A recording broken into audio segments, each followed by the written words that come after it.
Somos 90, un Listo. montón. Bueno, bien. Entonces, lo que estábamos haciendo, para los que vean la grabación, estábamos haciendo un repaso antes de empezar, porque lo que vamos a ver es de 1880 hasta 1928. Bien. Entonces, estábamos dentro del repaso, de las presidencias organizativas, estábamos dentro de Avellaneda y hablábamos de la gran depresión, que fue la crisis económica de 1873. Esto fue conocido como la primer crisis del capitalismo, en donde el capitalismo deja o sufre una suerte de transición en ser competitivo a ser monopólico. Es decir, las grandes empresas absorbiendo a las más chicas, digamos, absorbiendo distintos sectores de la economía, y que, digamos, esta crisis en realidad donde pasa es en las grandes potencias, en los países de Europa, y se viene a replicar, obviamente, en países como la Argentina, que teníamos nuestra economía atada a la economía de Europa. ¿Por qué? Porque ya estábamos empezando a implementar el modelo agroexportador y desde este lugar, obviamente nos afectaban las crisis económicas que pasaban en Europa porque eran a quienes nosotros les importábamos los bienes manufacturados y les vendíamos nuestras materias primas.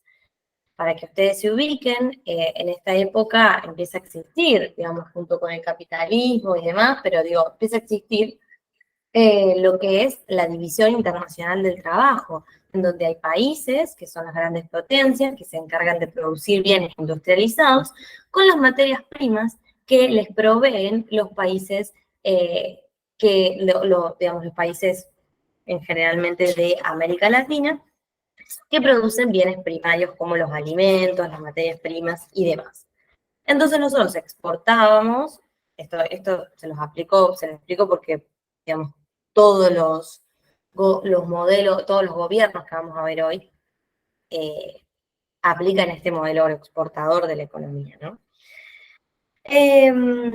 Entonces, bueno, estábamos con la crisis mundial, seguimos de tema. Dentro de esta crisis mundial, ¿qué ocurre?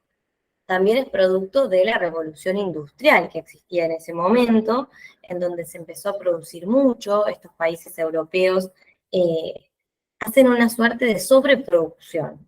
En ese momento se creía que digamos, toda oferta generaba demanda. Y acá lo que pasó es que se generó un aumento de la oferta para un mercado que no lo estaba demandando. Eso hizo que muchos, no sé si hasta acá se va entendiendo, pero hizo que muchos de los precios cayeran, que cayeran las ganancias, que tuvieran un exceso de producción, que cayeran todas las economías que estaban basadas en esta producción. ¿Sí? Bueno, por supuesto, los países europeos tuvieron sus propias medidas para salir de esta crisis, que en su mayoría fueron proteccionistas, y en cambio acá, Avellaneda lo que aplicó a esa crisis fue políticas de tipo de ajuste, ¿sí? Reduciendo los costes fiscales, reduciendo los sueldos de los empleados públicos, echando un par de personas, bueno, ustedes saben. Otra cosa que es importante recordar en Avellaneda, que es justo el gobierno anterior al nuestro, es que por más bueno, que tanto Mitre, Sarmiento o Avellaneda sean personajes de la generación del 37, compartan los ideales liberales de esa generación, el romanticismo de aquella época, lo que ocurre es que Mitre, de todas formas, no quería la asunción de Avellaneda, se subleva contra Avellaneda apenas él toma el gobierno, y luego, como Avellaneda adopta una postura conciliadora, medio que negocia y llegan a un tipo de conciliación con los mitristas, se empiezan a llamar, digamos, que son los que lo siguen a Mitre. Pero hubieron quienes no estuvieron de acuerdo con eso, que fueron y que quisieron ser la oposición del Partido Autonomista Nacional. Recuerden que el primer presidente del Partido Autonomista Nacional es Avellaneda. El Partido Autonomista Nacional es un partido de corte conservador, liberal, que parte de estas ideas que vamos a ver ahora con la generación del 80, pero que va a durar 40 años en el poder. y es gran parte de lo que vamos a ver el día de hoy. Entonces Avellaneda, que era el oficialismo, que era el presidente, formaba parte de formó este Partido Autonomista Nacional, y en contraposición, la oposición, es el Partido Republicano de Aristóbulo del Valle y Leandro Alem. Se los menciono porque van a ser protagonistas en la historia que vamos a contar hoy. Y por otra parte, ¿quién me puede decir, así interactuamos un poco, qué fue la conquista del desierto?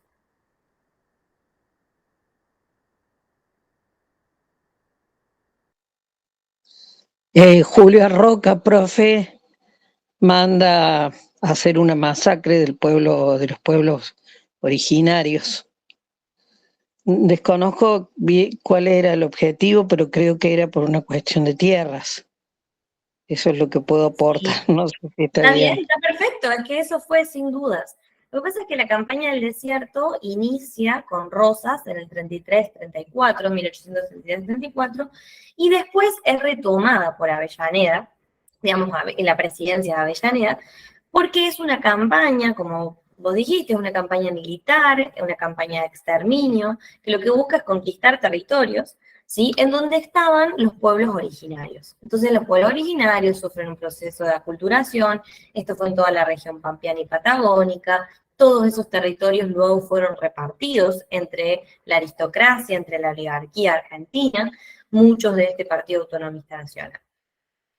Entonces, en esta campaña del desierto, que inicia, digamos, se retoma por Avellaneda en 1978 y termina más o menos en 1985, que se expande hasta todos los territorios de nuestra Patagonia, que fueron llamados territorios nacionales y que luego van a ser provincias como La Pampa, como Neuquén, Tierra del Fuego, Santa Cruz, Chaco, sí, La Pampa, Formosa, no, Chaco, sí, Formosa, etc.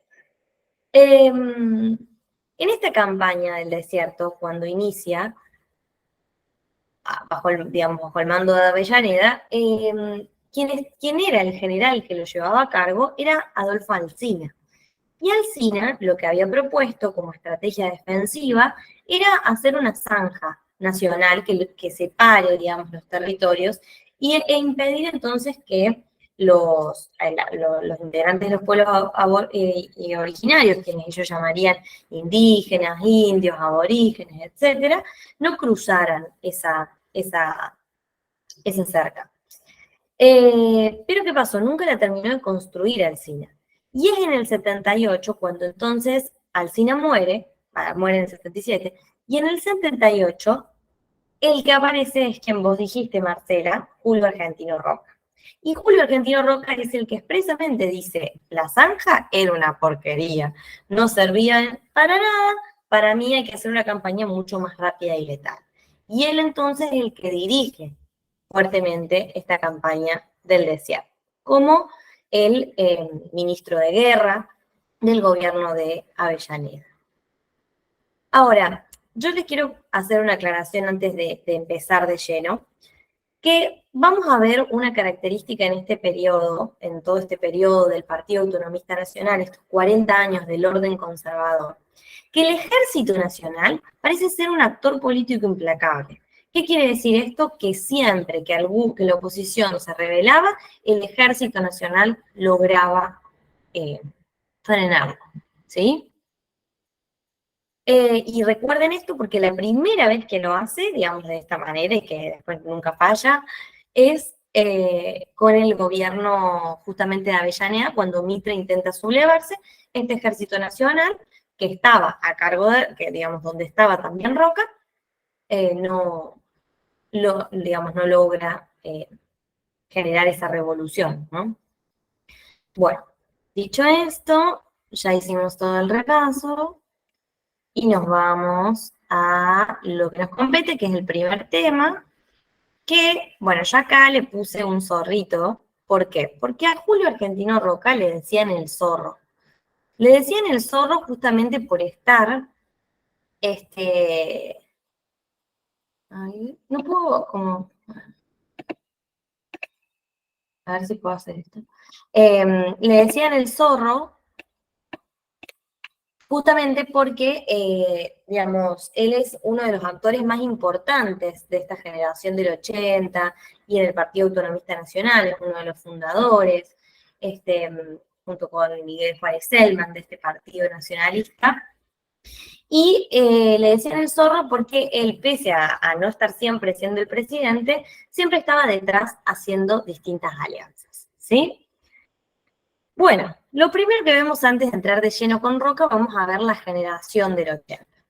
Cuando nosotros hablamos de una generación, estamos hablando de un término utilizado para caracterizar de manera histórica una época determinada, un grupo de personas que más o menos nacen en la misma época y que más o menos tienen las mismas ideas que le influyen dentro de un ámbito geográfico. Entonces, ahora, así como hablamos de la generación del 37, hablamos de la generación del 80. Generalmente a mí me interesa aclarar esto de que no es gente que nació en el 1880, es gente que en esa época, en 1880 más o menos, son personas que tenían entre 35 y 40 años, que son más o menos la edad que tenían para ocupar los altos cargos de poder. Esta generación del 80, ¿cuáles son las ideologías que influyen, ¿sí?, a esta generación? A esta generación lo influye principalmente el positivismo. ¿Alguien me puede decir si sabe qué es el positivismo?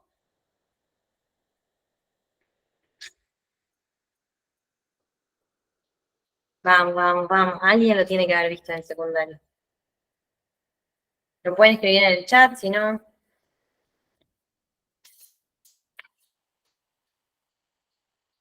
No veo yo.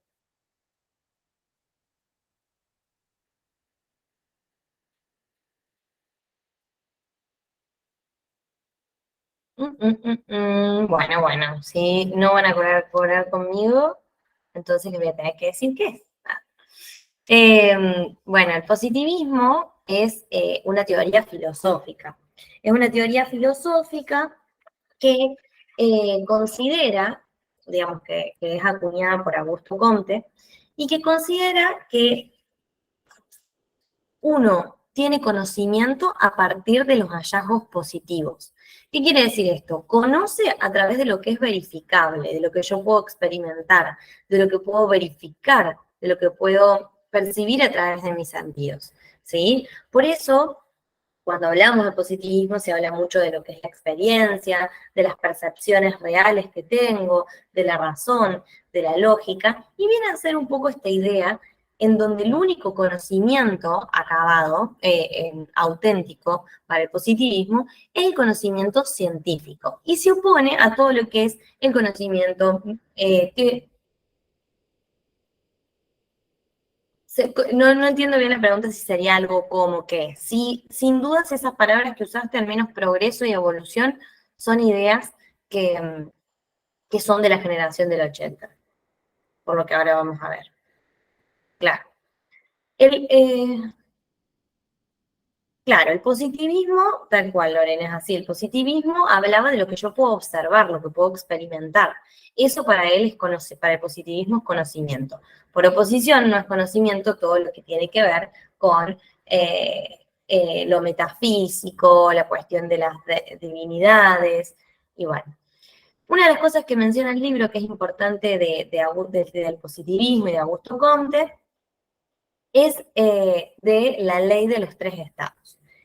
La ley de los tres estados, el libro lo menciona y yo se los voy a explicar un poquitito más. La ley de los tres estados es una manera que tiene Comte, porque además, otra premisa del positivismo es que el mundo está regido por leyes, que son universales, como leyes universales de la ciencia. Entonces él dice que toda sociedad evoluciona, que existe una evolución social. Que el primer estado es el estado teológico o mágico, es decir, que el ser humano, para poder explicar los fenómenos naturales,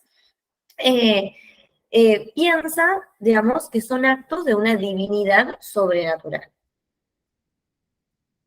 Por otra parte, el segundo estado ya es el metafísico, exacto, Bruno. El segundo estado es el metafísico o filosófico, que él describe que acá el hombre ya no cree, pasa de creer en vez de creer en una divinidad, que una divinidad sobrenatural, empiezan a creer en las ideas y en un Dios, o pueden creer en un Dios, pero de manera más abstracta, ¿sí? Menos impersonal, ya no es eh, Jesús, sino que empiezan a creer más en las ideas, que es lo que los rige. Y por último, el estado perfecto es el positivo científico, donde se conoce a través del método científico. Y es el único en donde dice él que la sociedad se está gobernando a sí misma. ¿Sí? Bueno, dicho esto, él quiere aplicar lo que es el primer estado, es el teológico. Fíjate que ahí está en el Power. Ley de los tres estados: teológico o mágico, metafísico o filosófico, positivo o científico. Bueno, pero a todo esto, Comte también trae la idea de la física social. Es decir, él quiere aplicar las teorías de las ciencias naturales, los métodos científicos de las ciencias naturales para explicar, ahí voy. Bueno, el teológico, volviendo a la ley de los tres estados, el teológico, ¿sí? O mágico, es el primer estado que él encuentra en donde se hallan los hombres evolucionando, ¿no? Entonces, en el primer estado, los hombres, bobos, pensará Comte, creen y explican los fenómenos naturales, explican cómo nace el fuego, o explican cómo hace calor y hace frío, explican los fenómenos naturales con la existencia de divinidades. Dice que si llueve es porque es acto de tal dios, por ejemplo, divinidades sobrenaturales. ¿Se entendió? El segundo estado es el metafísico filosófico y el tercero positivo o científico. Perfecto, ¿no? Bueno, les explicaba que la física social es que él cree que puede explicar los fenómenos sociales con los métodos de las ciencias naturales. Entonces él dice, bueno, la física social funciona así. En toda sociedad, dice, hay un factor que es estático y hay un factor que es dinámico. Y esto va a marcar, van a ver como bastante el lema de aquella época. Él dice, por un lado tenemos la estática social, que es el orden social. Sí, exacto, Mike, exacto. La estática social es el orden social, son las leyes que van a gobernar nuestras acciones y que nos van a permitir vivir en sociedad, convivir en sociedad. Esto es lo estático, el orden social, ¿sí? De ahí viene la palabra orden. Y lo dinámico tiene que ver con la evolución de la sociedad, ¿sí? Entiende que la sociedad siempre cambia y siempre evoluciona hacia la perfección, que es un sistema de progreso. Por eso el lema, orden y progreso, por eso para esta época y para los de la generación del 80, es tan importante la idea del progreso. Ahora, ¿qué es lo que ellos van a entender por evolucionado? ¿Qué es lo que ellos van a entender por progreso? Obviamente es una parte de, una manera de verlo, ¿no? Que ahí lo vamos a ampliar un poquito más. Esto fueron teorías que en América Latina influyeron. Por ejemplo, en Brasil, van a ver que en su bandera dice, tiene esta frase de orden y progreso, ¿no? Viene de esta corriente positivista de Augusto Comte. Pero otra de las ideologías influyentes que mucho tiene que ver con lo que importaba en esta época es la teoría de Charles Darwin del evolucionismo. ¿A alguien, por las dudas, le voy a contar hasta 10, tiene ganas de contarme lo que sabe de la teoría de Charles Darwin?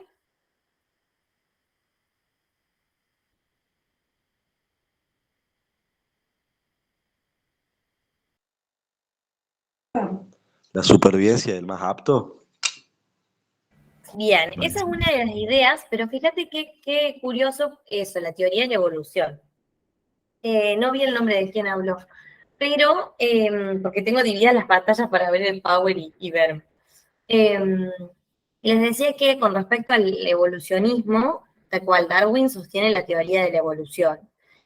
Y todos lo recordamos un poco por la supervivencia del más apto, pero no es específicamente lo que dice Charles Darwin. Darwin lo que dice es que todas las especies, ¿sí?, van a ir cambiando sus características. Exacto, Melissa. Exactamente. Charles Darwin dice que todas las especies van cambiando sus características a lo largo del tiempo de manera gradual. Y él considera que hay un proceso de selección natural que ¿qué implica? Que aquellas especies que se adapten menos al medio en el que se encuentran y que por ello sean más débiles, van a no solo dejar de existir, sino que no van a poder transmitir sus rasgos genéticos a las siguientes generaciones. ¿Sí? ¿Hasta acá se entiende? Por eso es el dibujo del monito convertido en hombre, ¿no?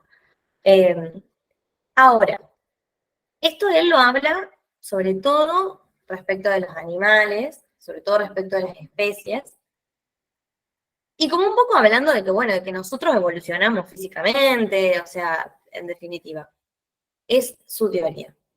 Pero es Spencer el que lleva la teoría evolucionista a lo social, ¿sí? Es Spencer el padre del darwinismo social, se dice, o del positivismo evolutivo. Fíjense que, digamos, el positivismo, que era de Augusto Comte, también creía en un tipo de evolución de la sociedad, usa la palabra evolución todo el tiempo.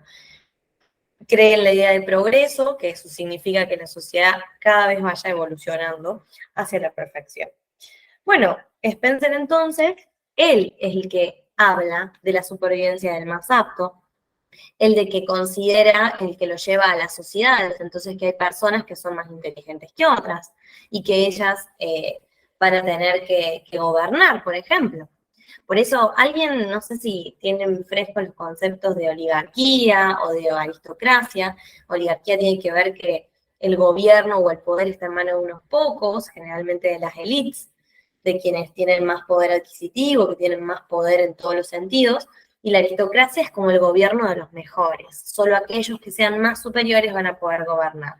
Bueno, estas ideas del darwinismo en lo social lleva un poco a pensar que si, por ejemplo, los pueblos originarios no sobrevivieron, y bueno, pues porque eran brutos. O sea, es un poco, digo, hablando en criollo, las ideas para que ustedes entiendan cuáles eran más o menos las ideas de este momento. Se creía, por supuesto, que la superioridad del más apto era la superioridad de la raza blanca, ¿sí? Esto es lo que creía la gente de ese entonces. O sea, las corrientes de ese momento. Otra de las características que tiene esta época es la secularización. Justamente, secularización significa independencia. Claro, pensemos que antes teníamos el Facundo, sí, Bruno, el Facundo, pero ¿eso cuándo es? ¿Quién escribe el Facundo?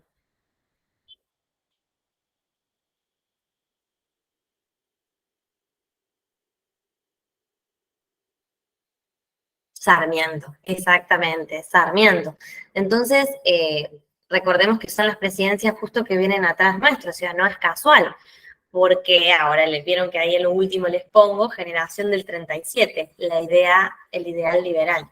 Es decir, la generación del 37, que eran estos románticos, hijos de la Revolución de Mayo, pero que tenían todas estas ideas liberales de la poca intervención del Estado y demás, ya venían construyendo una idea de civilización versus barbarie, en contra probablemente del gaucho, en contra de, digamos, de los pueblos originarios, digamos, de lo que ellos llamarían indios, malones, etc. Así que sí, por supuesto que tiene que ver, nada más que no hay que confundirse que en el 80, o es la generación del 80, la que le incorpora al ideal liberal el ideal positivista, el ideal evolucionista, la idea de progreso, ¿sí? La secularización, como les decía, tiene que ver con un proceso de abandono de la doctrina religiosa. Bueno, acá, en este periodo de la historia, no se abandonó la iglesia, ni a palos, no nos confundamos, pero habían algunos dirigentes que eran liberales en la época, que eran laicistas, es decir, que independiente del orden religioso, y se le ha quitado algunas funciones de control social que tenía la iglesia y se las ha dejado en manos del Estado. ¿Se acuerdan un ejemplo de eso? ¿O no? La iglesia lo que hacía, por ejemplo, era la que educaba. Entonces van a ver que en el gobierno de Roca, en el 1880, digo, en el gobierno de Roca, en esta generación del 80, se crea la Ley de Educación Común Gratuita. Exacto, el registro civil. Quien generaba el registro de quien nacía, quien moría, y exacto, y quien se casaba, quien contraía matrimonio, era la iglesia, y ahora pasaba a estar en manos del registro civil. ¿Sí? Bueno, y como les decía, tiene una íntima vinculación con la generación del 37, que es lo que charlamos recién cuando el compañero trajo a colación lo de civilización y barbarie. Se dice que es la unión, ¿sí?, del liberalismo más del positivismo, es la generación del 80, ¿sí?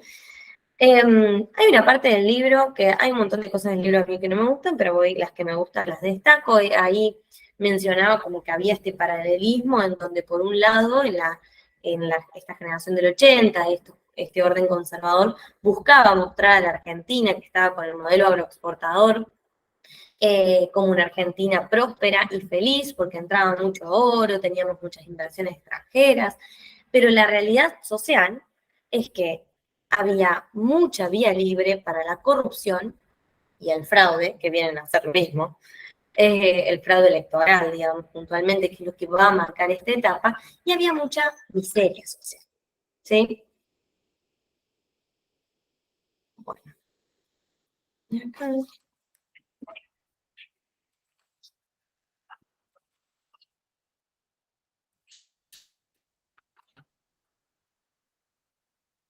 Indígena en San Luis y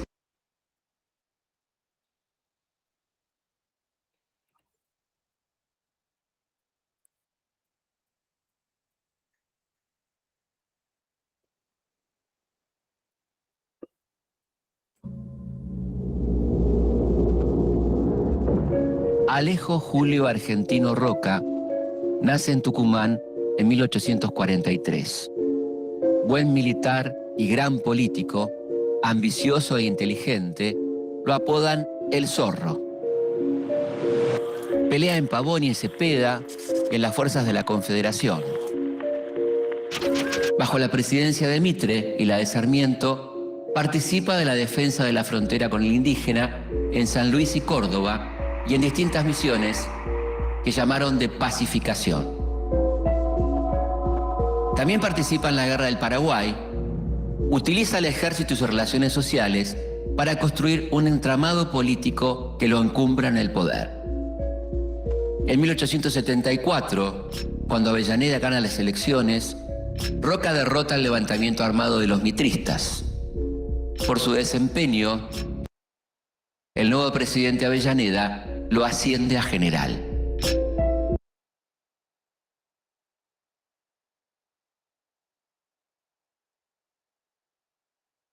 Ahí está, hasta ahí, hasta ahí. Bueno, así como el lema en Brasil fue orden y progreso, acá la forma en que incorporamos esta influencia de la generación del 80 fue a través del lema paz y administración. Pregunta de examen, recuérdenlo. Paz y administración. Bueno, como les decía, ¿quién fue el primer presidente del Partido Autonomista Nacional? Avellaneda. Pero el más importante y el más influyente fue nuestro ¿cuál es el lema del gobierno de Roca? Que es paz y administración. Bueno, lo que les decía de este partido, que Roca viene a ser el personaje más influyente de la generación del 80 y lo vamos a ver todo el tiempo. Como les decía, su gobierno fue tal cual el partido del cual que él forma y que él impulsa, que es un partido liberal conservador, era un gobierno de élite, como les decía, que creía con superioridad o creía que la raza blanca era superior, era conservador. Se habla el mismo libro dice que está basado en relaciones de amistad o de parentesco, y se lo recuerda como esto, como un gobierno con mucho fraude electoral y con mucha violencia para poder mantenerse en el poder. Pero bueno, al mismo tiempo, El libro habla del fin de la campaña del desierto. Bueno, la campaña del desierto no termina en el 80 cuando él asume como presidente, pero él deja de ser el general que está a cargo, pero, digamos, igual lidera esa campaña del desierto y los años más duros fueron cuando él fue general. Por otro lado, tuvieron las leyes, las que hablamos, las del registro civil y la de la educación común, que ya les mencionamos. También se dicta el Código Penal y de Minería y también una ley de territorios nacionales, que lo que hace es todos estos territorios conquistados se convierten en territorios de nación, que es lo que luego se llaman territorios nacionales y es lo que luego se llamarán las provincias. Esto independientemente del de la repartija de tierras que hicieron, digamos, a muchos años del gobierno, ¿no? Este reparto de tierras necesariamente fue así. Las vendían, bueno, esto no importa. Yo una vez me tocó dar la parte de economía, entonces me voy guiando mucho con esos apuntes, pero quiero que sepan que después lo van a ver en los otros tomos, a la parte de la economía de la Argentina. Bueno, como les dije, el fraude electoral, una de las cosas que pasó antes de que asuma Roca, porque fue en septiembre de 1980, y todos los gobiernos estos asumen el 12 de octubre. Esto cuando fue en septiembre de 1980, Avellaneda logra que ya Buenos Aires ya estaba incorporada a la nación, pero que la capital de la nación argentina sea la ciudad de Buenos Aires. Por eso es que se habla de la federalización de Buenos Aires. A su vez, Roca lleva a cabo mucha obra pública en el sentido de las construcciones de los puertos. Ya saldada la discusión entre Buenos Aires y el resto de las provincias, pueden construir tranquilamente los puertos de Buenos Aires y de Santa Fe. Al mismo tiempo, bueno, se crea el banco hipotecario como un hecho, y como les decía, a nivel, y ahí pongo primera presidencia de Roca, porque va a haber claro, yo en la primera presidencia de Roca también tengo, claro, esa la nombré, tal cual. Sí, o sea, yo les decía que los mencioné rápido porque lo vimos un poco en el aspecto de la generación del 80, de la secularización, de la separación de la iglesia y del Estado, donde hay dos leyes características. Una es la ley de educación común, que es esa que decís vos, que es laica, que es gratuita y que es obligatoria.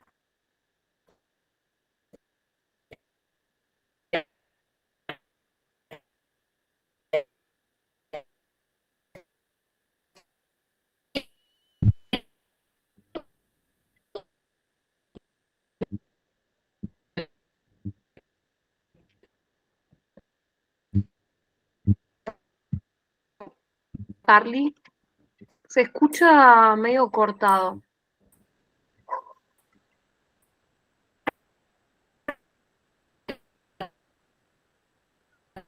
Se corta. Se sigue escuchando mal, sí, sí.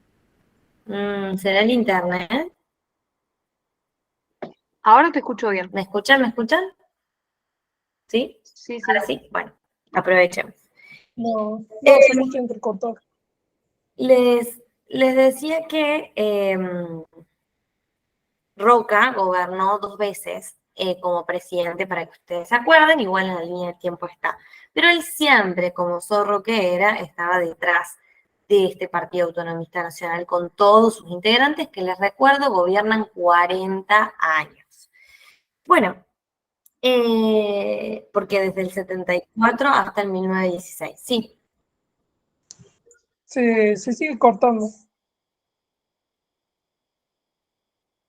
Y no sé qué puedo hacer para que se escuche menos cortado. Yo ahí te escucho perfecto igual, ¿eh? Sí, No sé si son tenés- algunas partes, algunas personas. A mí se me escucha bien, no sé. Yo escucho bien, pero bueno. Sí, se escucha bien ahora. ¿Se escucha bien? Listo. Sí, se escucha bien. Bárbaro. Tranquilo. Le mandamos entonces. Le decía que, bueno, esto. En cuanto a lo económico, modelo agroexportador. Esto es muy importante porque es un poco lo que hablamos antes de, bueno, nosotros productor de materias primas. El momento más, digamos, en el que mejor nos fue con este modelo, arranca con Roca y es donde más inversiones extranjeras hay. Pero bueno, una de las cosas que es importante comentarles, vieron que yo les conté lo de la crisis de la sobreproducción, la Gran Depresión de 1973. ¿Saben cómo se solucionó ese problema dentro de las políticas proteccionistas que aplicaron estos estados europeos? Una de las políticas que adopta es la de la migración. Estos países europeos alentaban que la gente se fuera de sus países, ¿sí? Y países como el nuestro, Argentina, alentaban que ellos vinieran. ¿Por qué? Porque nosotros al tener modelo agroexportador y al ser pocos habitantes, ¿qué necesitábamos? Mano de obra. ¿Para qué? Para nuestra actividad ganadera, para nuestra actividad agrícola, para los ferrocarriles que empezaban a existir. De pronto se podían transportar mucho las personas y básicamente eso pasaba. Lo que pasa es que, bueno, existía como esta cuestión un poco contradictoria quizás, de que por un lado nosotros, con la generación del 80 y las ideas del progreso, veíamos en Europa la prosperidad, entonces queríamos que quienes vinieran a trabajar nuestras tierras sean gente inmigrante de Europa, y quienes venían de Europa venían porque estaban escapando de conflictos sociales, y venían de los países más pobres, de España y de Italia.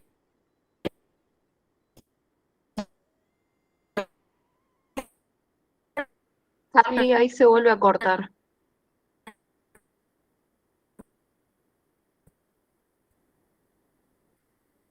Sí, se empezó a cortar de nuevo.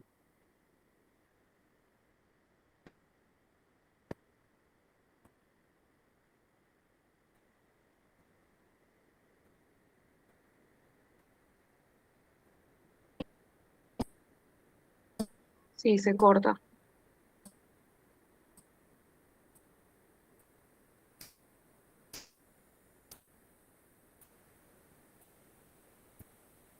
Carly, ¿tenés algunos auriculares?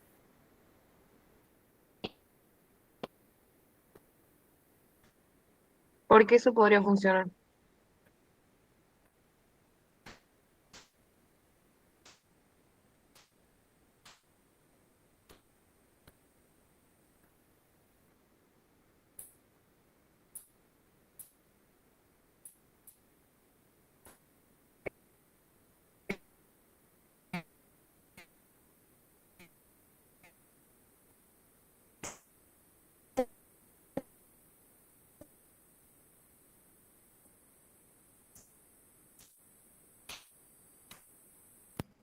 ¿Me escuchan? ¿Se escucha mejor? Ahí sí, Carly, se Bueno. está empezando a escuchar mejor. Bueno, perfecto. Ahí se Listo. escucha Josh. Bueno, entonces estábamos en que yo les estaba contando este tema que era como medio contradictorio porque nosotros veíamos esas ideas de Europa, veíamos en Europa el progreso, pero quienes venían, como hay un compañero acotaba que venían de la guerra. Sí, la guerra inicia en 1914, pero ellos tenían muchos conflictos económicos y sociales también en ese entonces. Y vienen, digamos, empobrecidos, vienen con la espera de que acá tengan tierra y trabajo, ¿no? Y un poco lo que pasa acá es que sí, pero bajo condiciones de mucha explotación.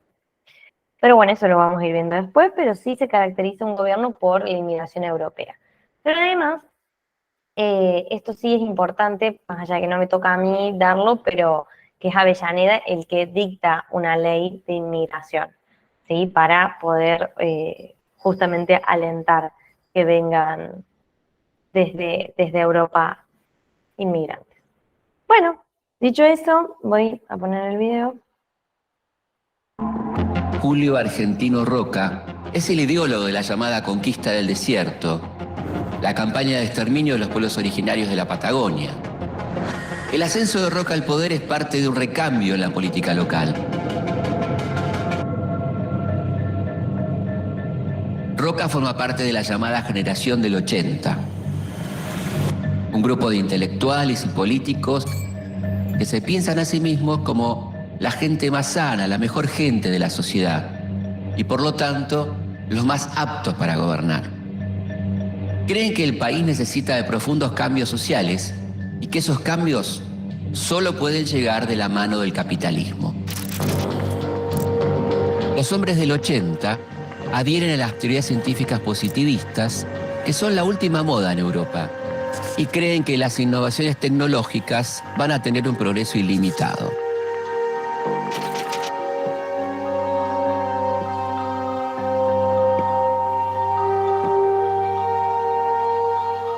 Sienten un profundo desprecio por las clases populares y piensan que el progreso solo es posible bajo un rígido orden social. Los conservadores tienen su propio partido, el PAN, Partido Autonomista Nacional, y su propio lema, paz y administración, aunque en realidad solo buscan mantener la paz para hacer buenos negocios. Mientras tanto, en Europa, el desarrollo del transporte terrestre y marítimo produce un movimiento impensado poco tiempo atrás. Ahora, las clases trabajadoras pueden emigrar de un continente a otro en busca de mejores condiciones de vida.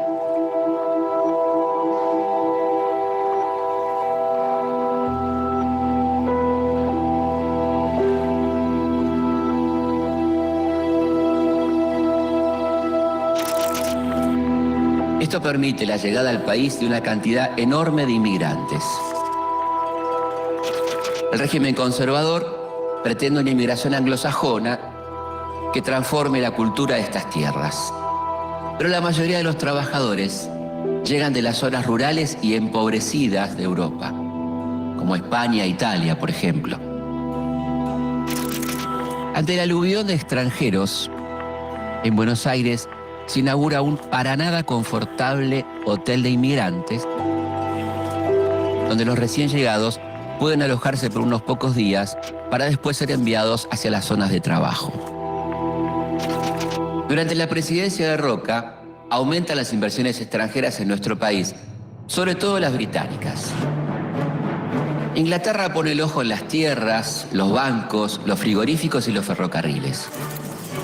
En poco tiempo, se duplican los kilómetros de vías férreas que terminan su recorrido en el puerto de Buenos Aires, para que nuestras carnes, cereales y cueros sean exportados a Europa.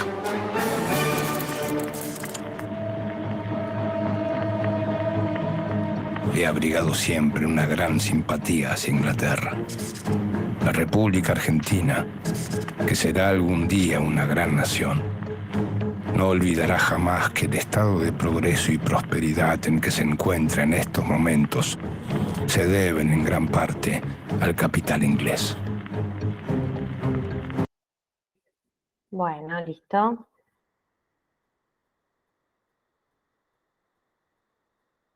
Bien. Hay un videito y bueno, y después lo último que tenemos para ver dentro de esta presidencia, que es la primera de Roca, es la cuestión de lo que sucedía con las universidades.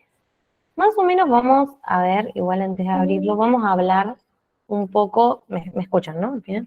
Vamos a hablar un poco del contexto de la época.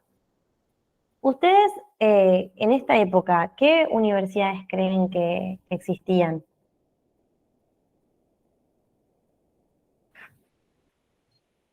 La Universidad Nacional, la Litoral, no sé, y la de Buenos Aires, por ahí. No, en ese momento, claro, es como dice Mike, existían solo dos, que eran la de Córdoba y la de Buenos Aires, que en principio eran universidades provinciales, pero si vieron la clase pasada, por libros, sé que lo dicen en capítulos anteriores, que es que, bueno, primero que, ¿cuál es la más antigua? La de Córdoba.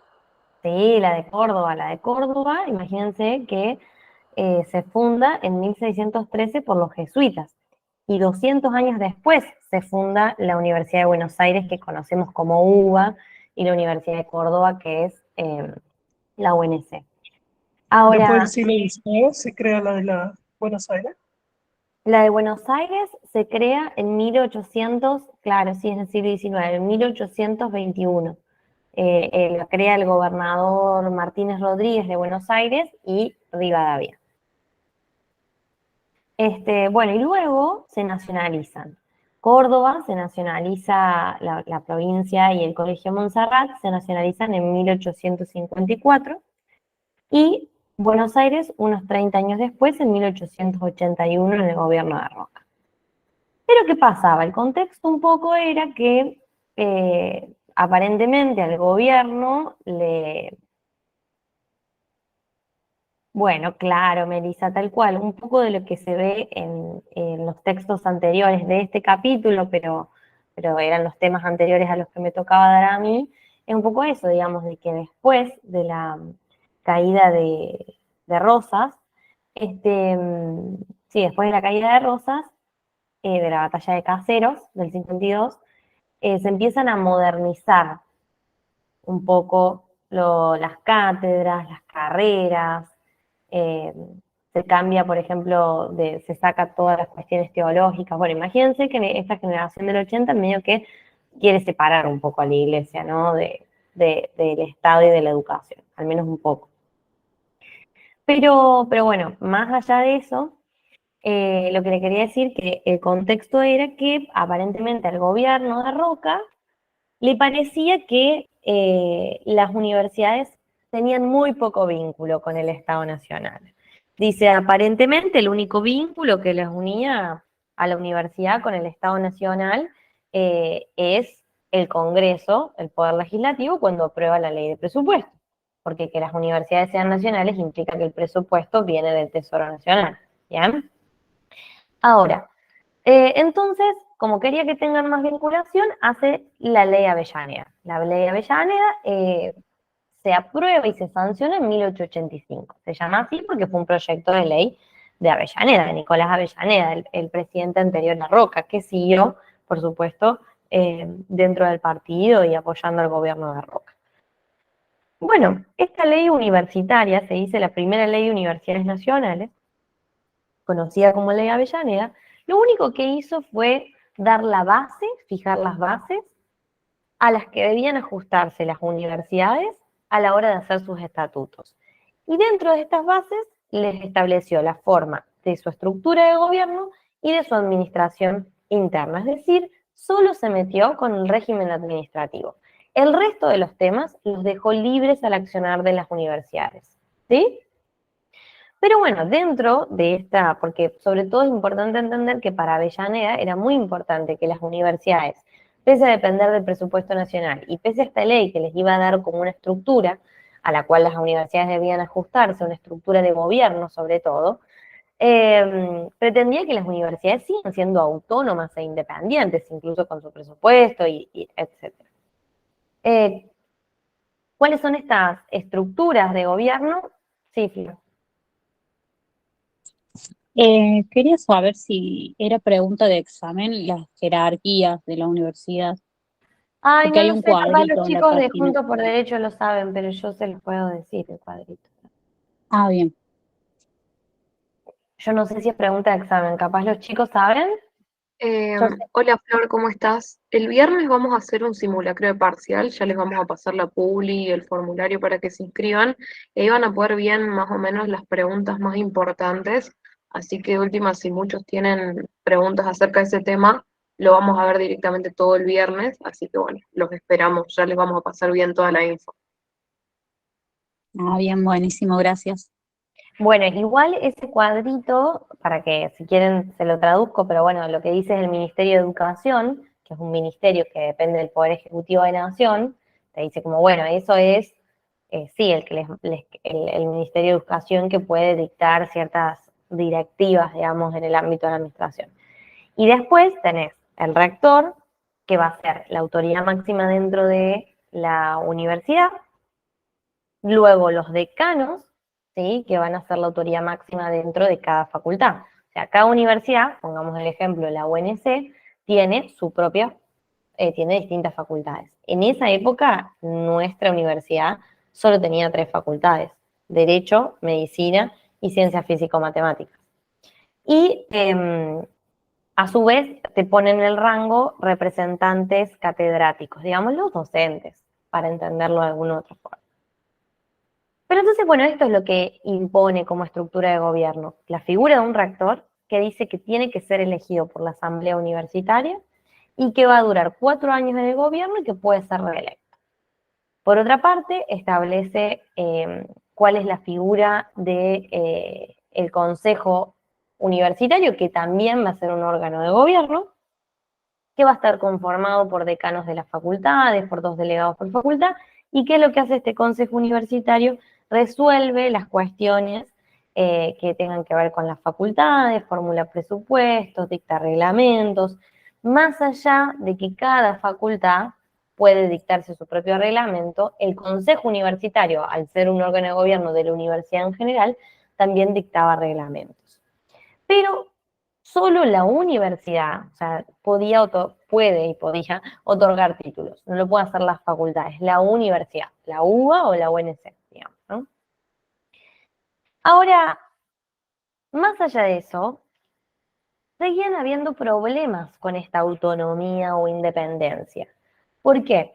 Porque no existía real autonomía institucional, o era muy precaria, porque los cargos de gobierno no eran, los cargos de gobierno y los de docentes, no eran ni elegidos de manera democrática, como son hoy los órganos de gobierno de nuestra facultad, tipo nosotros votamos, aunque no siempre fue así, pero votamos a nuestros rectores y votamos a los integrantes de los consejos, tanto superior a nivel universidad, superior a nivel universidad o directivo a nivel facultad. En ese momento no sucedía eso, y los docentes no entraban por concurso de antecedentes y oposición. Entonces, ocurría que esta autonomía, ese de la fotito es Avellaneda, por las dudas, claro, y a Avellaneda esto le molestaba un montón, o así lo pinta el libro.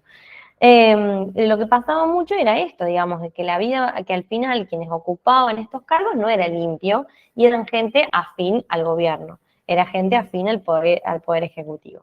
Bueno, una característica muy típica de estos gobiernos del Partido Autonomista Nacional, de la corrupción y del fraude. Entonces la vida universitaria estaba supeditada a las decisiones del poder político y perdía por ello la independencia que se pretendía.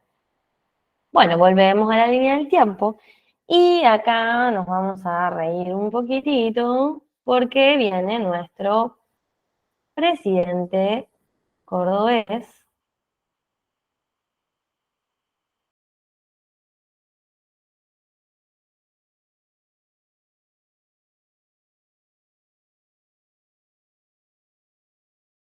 Bueno, esto yo lo hago solo por si alguno estaba dormido y dice, ¿qué onda? De pronto, ¿dónde estaba? Porque el título dice un cordobés al frente del Ejecutivo Nacional. Sí, ¿alguien tenía una pregunta antes?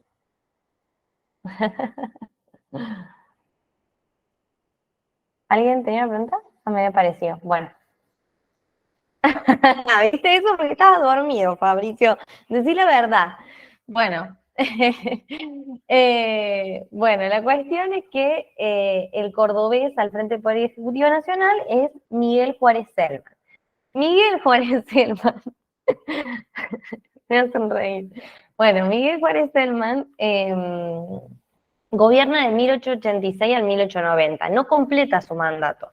Recuerden que en esta época las presidencias tenían que durar 6 años. Entonces, si ven que duran menos es porque no lo completó. La cuestión entonces es que de Miguel Juárez Selman lo que podemos decir es que era el cuñado de Roca, o sea, era el marido de la hermana más chica de Roca. Con lo cual, imagínense el fraude electoral, digamos, el que Roca dijo, bueno, ahora quiero que seas vos, porque antes no podían ser reelegidos los presidentes. Entonces, bueno, lo puso él a Roca, no, a Miguel Juárez Selman. Pero Miguel Juárez Selman no era cualquier persona. Había sido un cofundador del Partido Autonomista Nacional, tenía una ideología liberal aristocrática, en esto de creer que tienen que gobernar los mejores, creía mucho en la separación de la Iglesia y del Estado, y una característica particular de estos liberales, muy diferentes a los liberales de hoy en día, es que estos liberales creían en la educación pública y creían en el progreso industrial. Más allá del modelo agroexportador, ellos hacían obra pública. De hecho, Miguel Juárez Selman se destacó porque él había sido gobernador de la provincia de Córdoba durante la presidencia de Roca. Del 80 al 83 fue gobernador y fue destacado en su gobierno por sus obras públicas, por las obras públicas, porque hizo sistema de agua corrientes, alumbrado de gas, fue en Córdoba se creó el primer registro civil, de acuerdo a la ley que había sacado Roca de los registros civiles, y su vicepresidente era Carlos Pellegrini. Durante su presidencia modernizó la ciudad de Buenos Aires, mejoró el puerto de Buenos Aires, y es el presidente número 10. También, si les ayuda esa memoria, es el presidente número 10. Pero bueno, lo que dice el libro es que Miguel Juárez Selman tuvo muchos ataques de distintos sectores, de los católicos que le decían anticlerical, de los mitristas, que recuérdense que Mitre estaba medio en contra de Avellaneda con el Partido Autonomista Nacional, pero medio que se reconcilia, y los que quedan por el otro lado en el Partido Republicano, ¿quién eran? Los repasamos hoy. Vamos, ustedes pueden. Tenemos Partido Autonomista Nacional, ¿y quién era la oposición? Bueno, se los cuento. El partido... Valle y no me acuerdo quién más. Alem, muy bien, Manu, muy bien el que habló, que no, eso no me parece. Sí, fue Alem y Aristóbulo del Valle, tal cual, el Partido Republicano. Esto sirve, estén muy atentos, porque son personajes protagonistas de esta historia. Bueno, la juventud porteña le decía que estaba rodeado de un grupo de obsecuentes y los economistas y financistas le echaban la culpa de la crisis económica incipiente. ¿Cuál es esa crisis? Después de la crisis mundial de 1873, de la Gran Depresión, viene la crisis económica del pánico de 1890. O sea, es una crisis que se conoció con ese nombre, Pánico 1890. ¿Sí? Bueno, esto me va mostrando. Bueno, yo acá les voy a comentar un poco de esta crisis de 1890 que tenía que ver, la causa era que el Estado, bajo la presidencia de Roca, había tomado mucha deuda externa.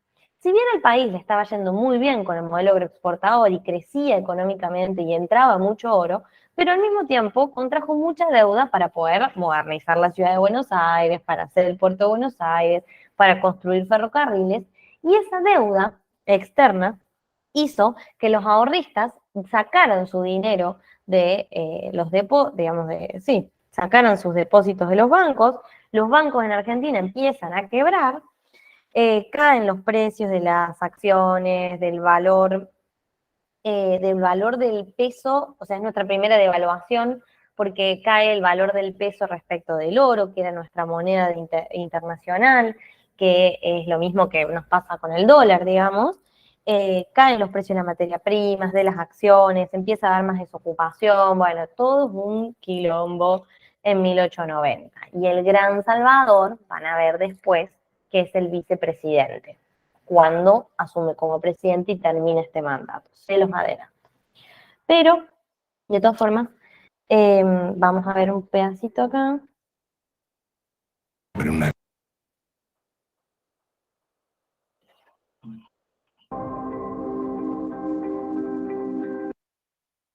Ay, perdón, se me sale.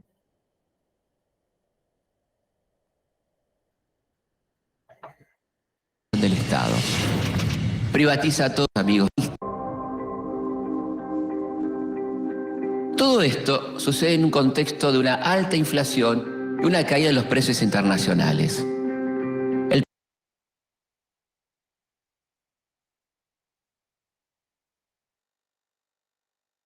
Es cuando yo saco el mouse, perdón.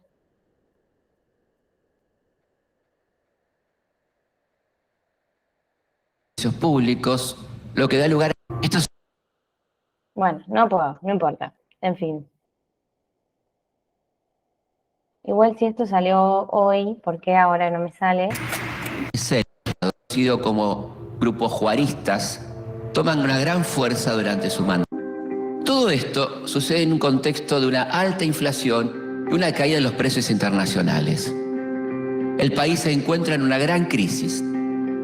El pago de la deuda externa se hace insostenible, la desocupación se generaliza y se complica la situación de los trabajadores.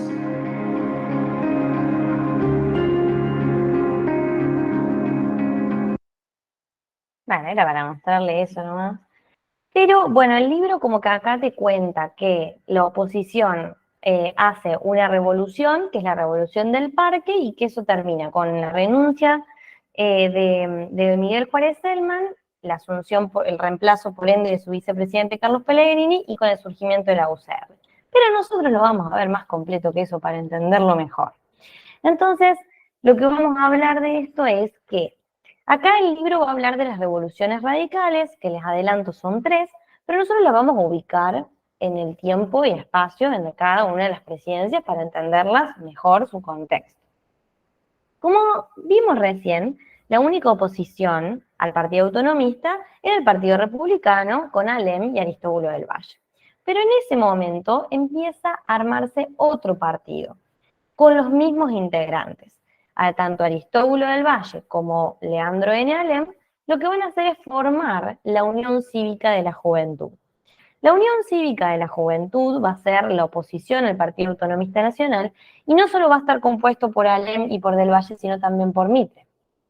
Esta Unión Cívica de la Juventud habla de que es representante de la clase media, que si bien hay un par de sectores digamos, de las clases populares, pero la realidad es que los dirigentes de la Unión Cívica de la Juventud son gente que está acomodada, o sea, gente acomodada, me refiero a gente de la sociedad alta de ese entonces, pero ¿qué les pasaba a este grupo de jóvenes que sobre todo eran universitarios?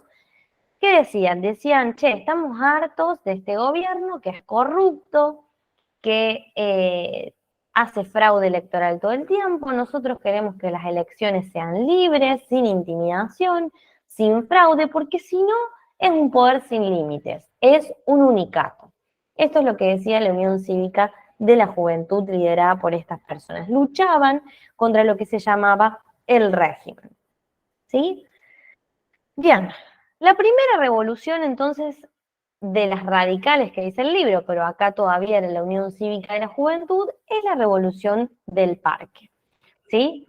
Esta revolución del Parque, ¿se acuerdan que yo les dije que atentos que acá el Ejército Nacional estaba refulero? Bueno, el Ejército Nacional acá, luego de 4 o 3 días de lucha, donde hay entre 800 y 1000 muertos y heridos, el Ejército Nacional logra calmar, logra hacer que fracase esta revolución. Les adelanto, todas fracasaron. Pero no importa, son importantes y hay que recordarlas. 1890, primera revolución, la revolución del Parque, liderada por estos 3 personajes, Mitre, Alem y del Valle, Unión Cívica de la Juventud, primera oposición. ¿Y de qué sirve esta revolución del Parque? Sirve porque si bien fracasaron, se demostraron que eran una oposición organizada. Medio que empieza a verse una real, no sé si real, pero una oposición interesante. Bien. Una caída de los precios internacionales. El país se encuentra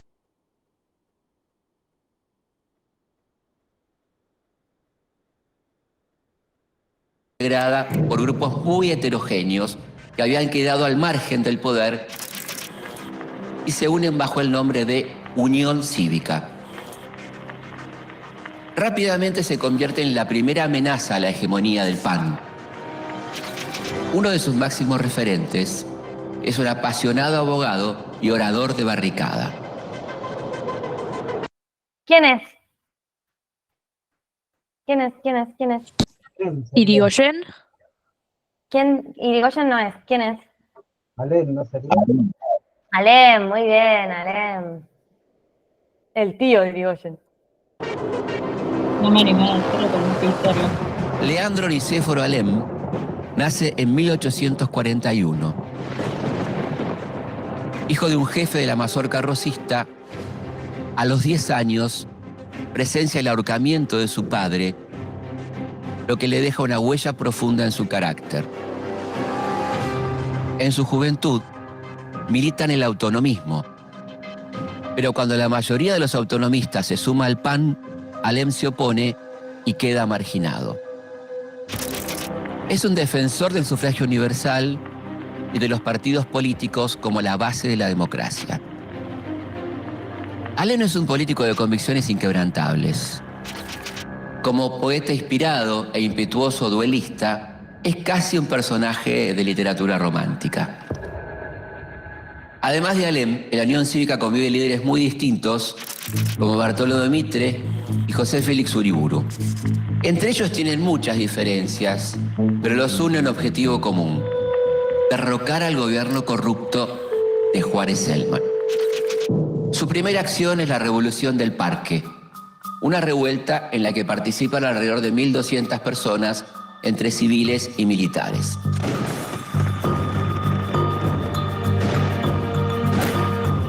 Ni en Europa ni en América podía encontrarse en estos tiempos un gobierno que se le parezca. La codicia ha sido su inspiración. La corrupción ha sido su medio.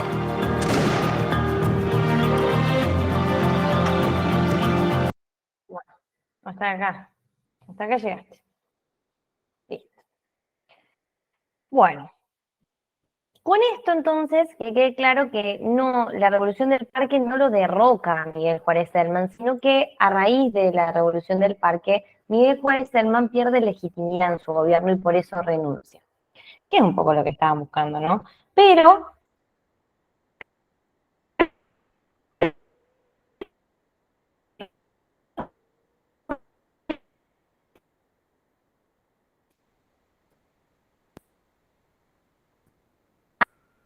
Se vuelve a cortar. Carly, Empezó a cortar de se nuevo. volvió a cortar. Ahí está.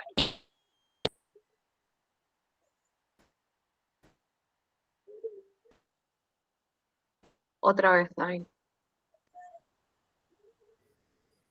uno, viste, piensa que son los... Ahí se escucha Ahí se mejor. está empezando a escuchar mejor. Bueno, les comentaba, no, lo que les decía es que la Revolución del Parque no termina, digamos, no derroca a Miguel Juárez Celman, sino que Miguel Juárez Celman pierde legitimidad. Y ahí, Bruno, preguntaste algo que te estás adelantando y me estás spoileando, así que espera que ya te cuento. Fíjense que en la línea del tiempo les puse en un color celeste, tipo celeste Juntos por Derecho, en otro color los gobiernos que no son los primeros que asumen, sino que son los vicepresidentes que terminan los mandatos cuando el presidente de turno o fallece o renuncia, ¿sí? Bueno, entonces renuncia Miguel Juárez Celman, asume Carlos Pellegrini. A Carlos Pellegrini se lo llama como el piloto de tormentas. ¿Por qué? Porque él se agarra la revolución, o sea, tenía por un lado la oposición súper sacada y por el otro lado tenía una crisis económica, que es la del pánico de 910 que les conté, de 1890, tremenda. Entonces a él se le dice piloto de tormentas porque logra sacar a la Argentina de esa crisis económica con políticas proteccionistas, digamos.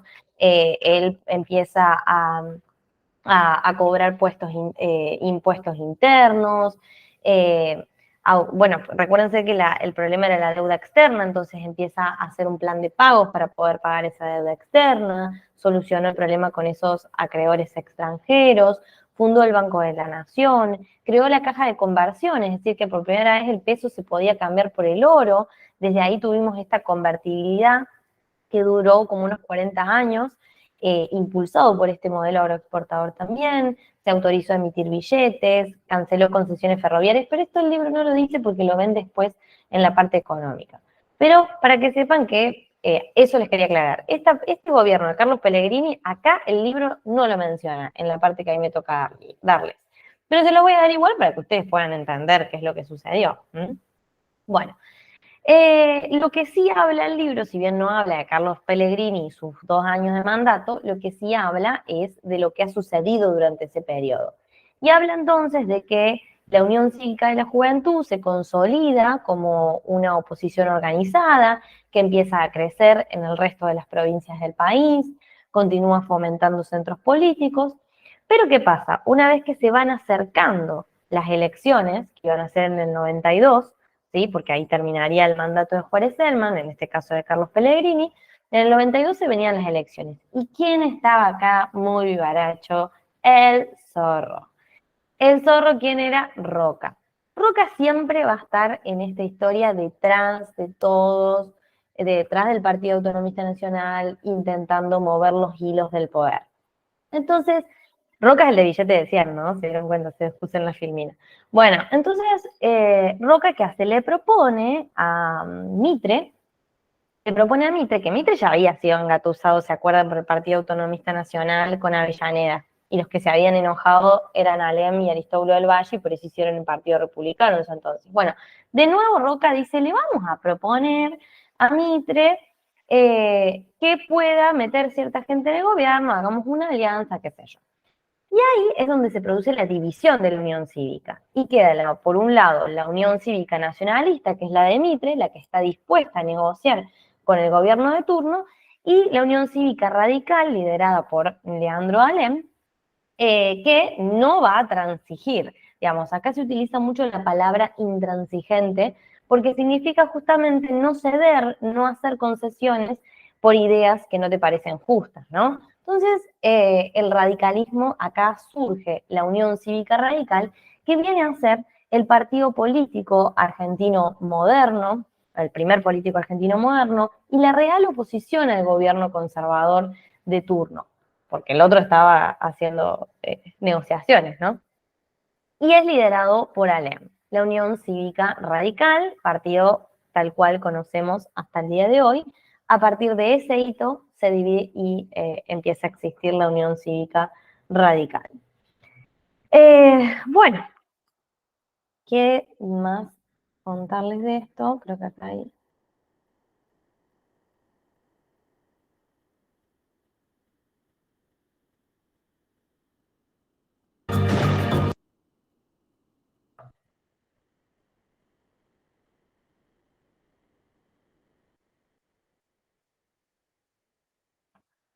Dame paciencia. Bueno, también.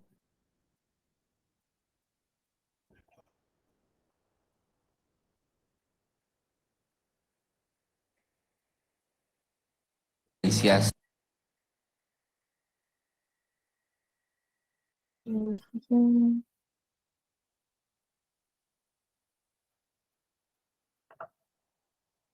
Intransigentes. Aceptamos ese nombre con orgullo, porque no vamos a transar con las ambiciones de los impacientes y febriles. No hay quien pueda matar este espíritu que se llama radical. No derrocamos el gobierno de Juárez Selman para separar hombres y sustituirlos en el mando. No. Lo derrocamos para devolverlo al pueblo. ¡Bravo! Toma mate. ¿Qué más? Acá tenía para mostrarles. Bueno, y entonces, como se estaban viniendo las elecciones y pasa la división de la Unión Cívica Radical, también otra de las cosas que sucede, que el libro va a contar, que es un poco el modus operandi del radicalismo, son tres cosas. Uno, ser intransigentes, que es lo que ya les expliqué. La segunda, manifestarse a través de revoluciones. Y la tercera, manifestarse a través del abstencionismo. ¿Qué significaba? Que en épocas de elecciones ellos no iban a votar. Lo llamaban el abstencionismo revolucionario. Y eso fue lo que hicieron en 1892. Pero bueno, imagínense que si no se presentaron a las elecciones, por supuesto, el camino quedó allanado para que entre el roquismo, entre el roquismo, entre la gente del Zorro y la gente de Mitre, lograran poner a Luis Sáenz Peña, que es el presidente que continúa, el siguiente presidente. Luis Sáenz Peña, vamos a por ti. Bueno, Luis Sáenz Peña evidentemente no termina su gobierno, él también renuncia. Bueno, Luis Sáenz Peña, 1892-1895, acá el libro sí habla, digamos, sí lo menciona. Recuerden que acá tenemos padre e hijo, ¿no? O sea, primero el padre es Luis Sáenz Peña y tenemos el otro Sáenz Peña más adelante que va a ser Roque y que va a ser el de la ley Sáenz Peña, ¿sí? Como para que ya vayan más o menos ubicándose. Bueno, como les decía, el gobierno de Luis Sáenz Peña fue un gobierno que en cuanto a lo económico ya la crisis estaba superada, gracias a Carlos Pellegrini que nos salvó. No contrajo nuevas deudas, finaliza los puertos, pero el gran problema de Luis Sáenz Peña, que ya venía hace mucho en el gobierno, había sido vicegobernador de Buenos Aires y tenía mucha actividad judicial, era un juez Luis Sáenz Peña. Luis Sáenz Peña había sido ministro de la Corte Suprema de Justicia de la Nación durante la presidencia de Carlos Pellegrini, o sea, pasa de la Corte Suprema a ser el presidente. Imagínense la locura de esos tiempos, en donde eso sucedía mucho más. Era el candidato de Roca, Luis Sáenz Peña. Pero bueno, lo que les decía es que cuanto a lo social tenía mucho quilombete. ¿Por qué? Porque estaban los radicales queriendo hacer levantamientos, liderados por Alem. Y por otro lado van a ver de que también, producto de la inmigración, también se emigraron las ideas europeas marxistas, socialistas, comunistas y anarquistas, ¿sí? Con lo cual también había mucha lucha obrera, porque recuerden que lo vamos a ver igual en un apartado, pero había mucha lucha obrera, porque venían esos inmigrantes con toda la esperanza de la tierra prometida, donde iban a poder tener tierras y trabajarlas y tener una vida digna, y se enfrentan con condiciones de trabajo muy hostiles, incluso peores de las que ellos venían. Y bueno, digamos, esto tensiona también, así que esos eran los problemas sociales que tenía el gobierno de Luis Sáenz Peña, ¿no? Todavía seguimos en el siglo XIX, en el 1800. Para ese entonces, como les decía, la primera revolución del Parque la pierden, pero empiezan a desplegarse por todo el país. La Unión Cívica de la Juventud después se divide, existe la Unión Cívica Radical como única oposición. ¿Y quiénes eran los radicales relevantes de esa época? Por supuesto, liderados por Leandro de Alem, estaba Hipólito Yrigoyen con Y y Bernardo de Irigoyen con I latina. Bernardo de Irigoyen no es muy importante, pero es una persona mayor de la edad de Alem, que viene es un corte liberal dentro del gobierno, que seguía dentro del radicalismo y que le disputaba el poder a Leandro de Alem. Y por otro lado estaba Hipólito Yrigoyen, que es el sobrino de Alem y que es un gran protagonista en nuestra historia. Lo vamos a ver más adelante. Recuérdense que todo este orden conservador de gobiernos del Partido Autonomista Nacional terminan con la asunción de Yrigoyen, que es más o menos el final de esta clase. Pero ¿qué pasa? En 1893 viene la segunda revolución, la segunda revolución radical, ¿sí? En este momento estaba Yrigoyen, el sobrino de Alem, era el que lideraba los levantamientos radicales en la provincia de Buenos Aires. Así que imagínense el poder que tenía. Pero ¿qué pasa? Bueno, vamos a ver un poquito el video antes de adelantar.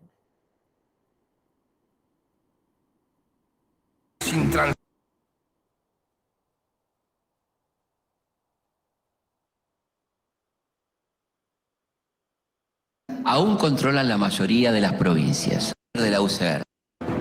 Los preparativos de la revolución están al mando de Alem, el líder de la UCR. Sin embargo, su liderazgo es disputado por otros dos correligionarios. Un hombre de fortuna y prestigio llamado Bernardo de Irigoyen y el sobrino de Alem, Hipólito Yrigoyen.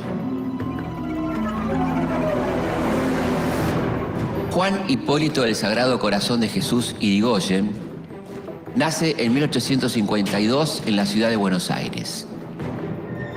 Es en apariencia un hombre revolucionario y popular, pero también muy contradictorio.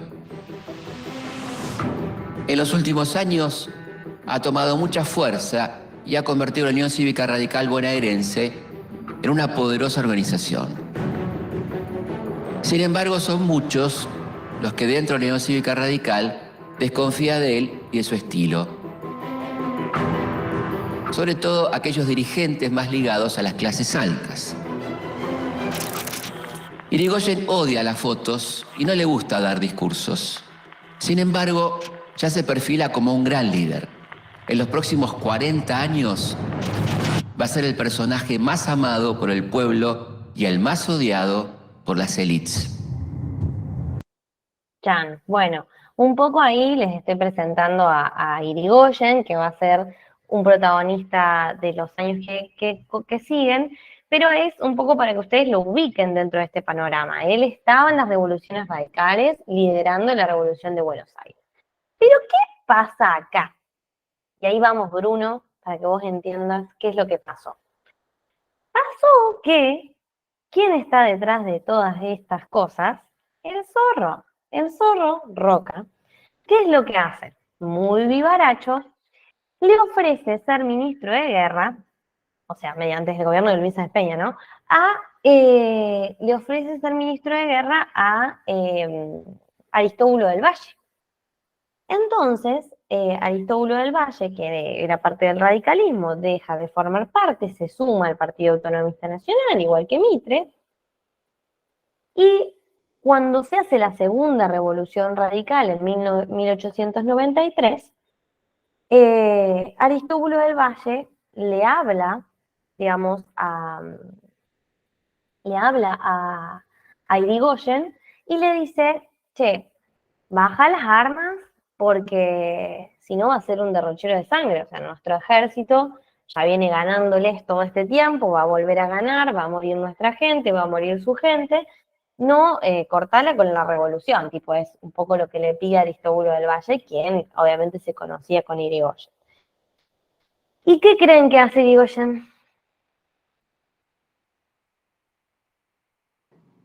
Guerra. Hola. ¿Eh? Guerra, como que no lo escucha y va a la pelea. No, Levantamos. ¿sabes que no? Esa. ¿Y a quién le molesta mucho eso? ¿Qué? ¿A quién le molestó eso? Muy bien, Mike. Muy bien. Ay, me escucho con eco, hay algún micrófono prendido. Les decía, ahí está. Alem, tal cual, a su tío le molesta esto. Y ahí se pelean. Yo les voy a mostrar. Del Valle dice que el gobierno está dispuesto a reprimir hasta las últimas consecuencias. ¿Ah, sí? ¿Y con qué van a enfrentarnos? A ver, con leyes y discursos. Me falta lo más esencial, el apoyo del pueblo. Los que adhieren a la revolución en todas las provincias nos están pidiendo que lleguemos hasta el final. Que terminemos con el poder de los Roca y los Pellegrini de una vez y para siempre. Lo que Del Valle quiere es evitar una masacre. Me importa muy poco lo que quiera Del Valle. A ese también le sobran los discursos, pero le faltan huevos. Entonces, ¿qué quiere que hagamos, tío? Que ataquemos Buenos Aires inmediatamente. Hay muy pocas posibilidades de éxito. Esta es la oportunidad. No contamos con las fuerzas suficientes, tío. Buenos Aires no va a resistir una invasión, Hipólito.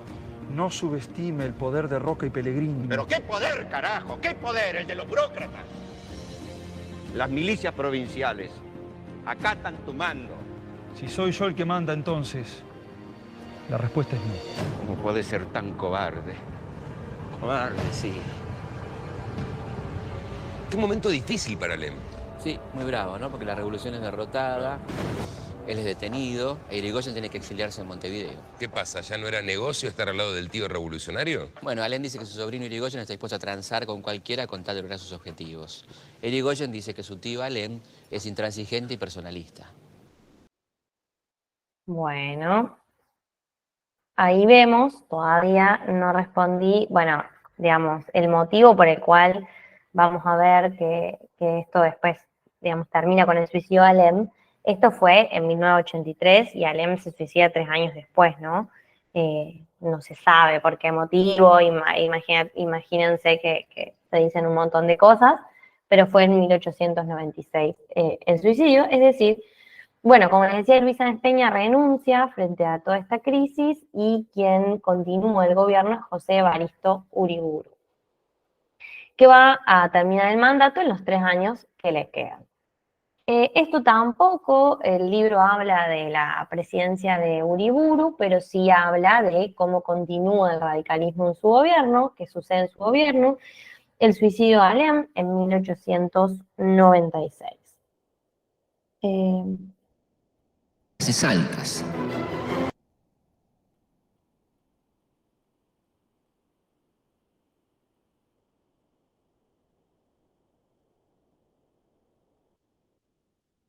gobierno revolucionario. Para Alem, esto es definitivamente una traición. Buenos Aires y el resto de las provincias revolucionarias entregan las armas. Alem intenta resistir en Rosario, pero Roca lo convence de rendirse y lo detiene. Bueno, esto se los adelanto para no perder mucho tiempo, pero básicamente lo mismo que pasa después de que dicen, bueno, no continuamos con la guerra, y Irigoyen se exilió, y es un poco lo que decía en el otro video. No, Uriburu no es de la UCR. No, el primero a llegar a la presidencia es Irigoyen. Uriburu es es del Partido Autonomista Nacional. Es el vicepresidente de Luis Sáenz Peña. ¿Me sigue? Ahí está. Claro, sí. Bueno, les decía esto, estuvo preso Alem, digamos, después de esta acción del sobrino, él estuvo preso, e Irigoyen, sí, Hipólito Yrigoyen estuvo 2 veces como presidente, en el 16 al 22 y del 29 al 30. Sí, hace un golpe. Bueno. Esto les quería mostrar, me parecía más importante acá.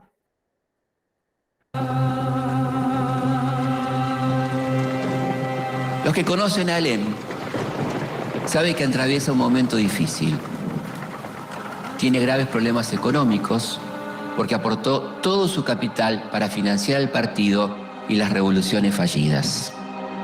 Por otro lado, Alem arrastra desde siempre una personalidad melancólica y torturada por los hechos de la infancia.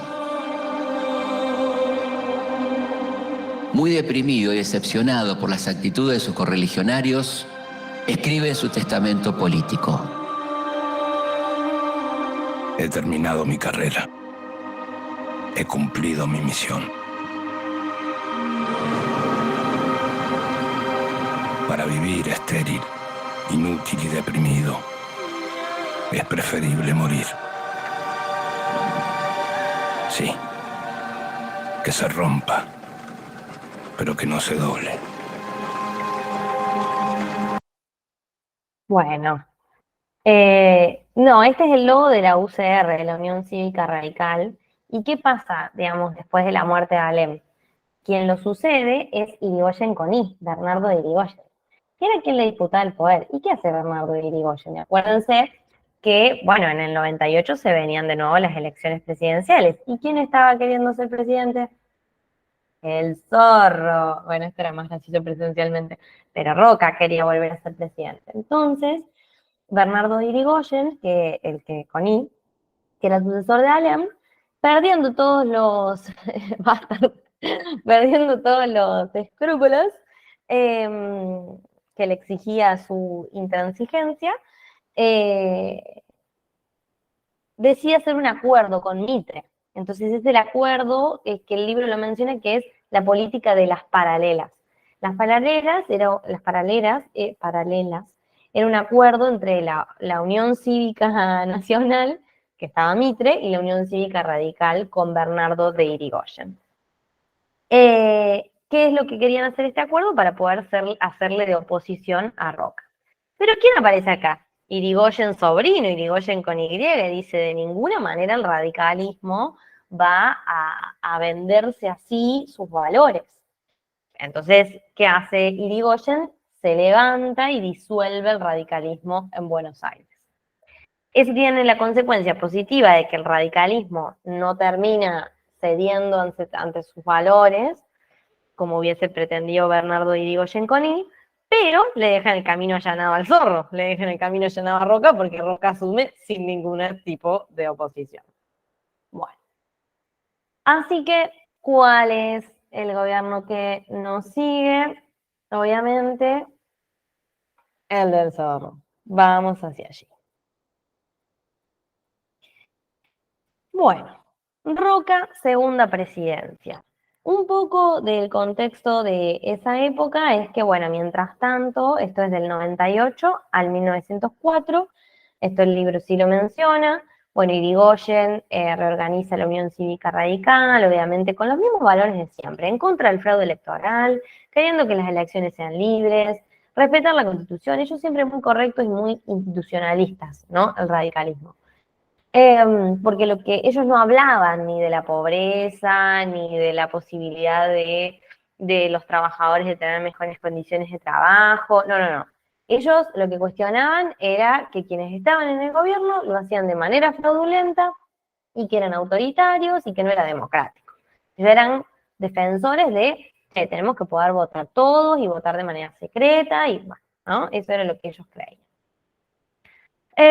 Como acá el libro habla de los métodos que yo ya les hablé, de abstención, intransigencia y revolución, el libro habla un poco de que, bueno, durante este gobierno había mucho progreso económico, que es un poco lo que hablamos al principio, cuando hablamos de la generación del 80, de que había prosperidad económica, pero bueno, también había mucho fraude electoral, era como las monedas las dos caras de la misma moneda. Y le agregaría yo otra cara más, que además, por más que al país le estaba yendo muy bien, eso no estaba bien redistribuido entre toda la gente que había en el país. Había mucha pobreza y había mucha desigualdad social, que es lo que va a impulsar las luchas obreras que vamos a ver después, que inician desde antes, pero que empiezan a tener, digamos, momentos más específicos, ahora lo vamos a ver.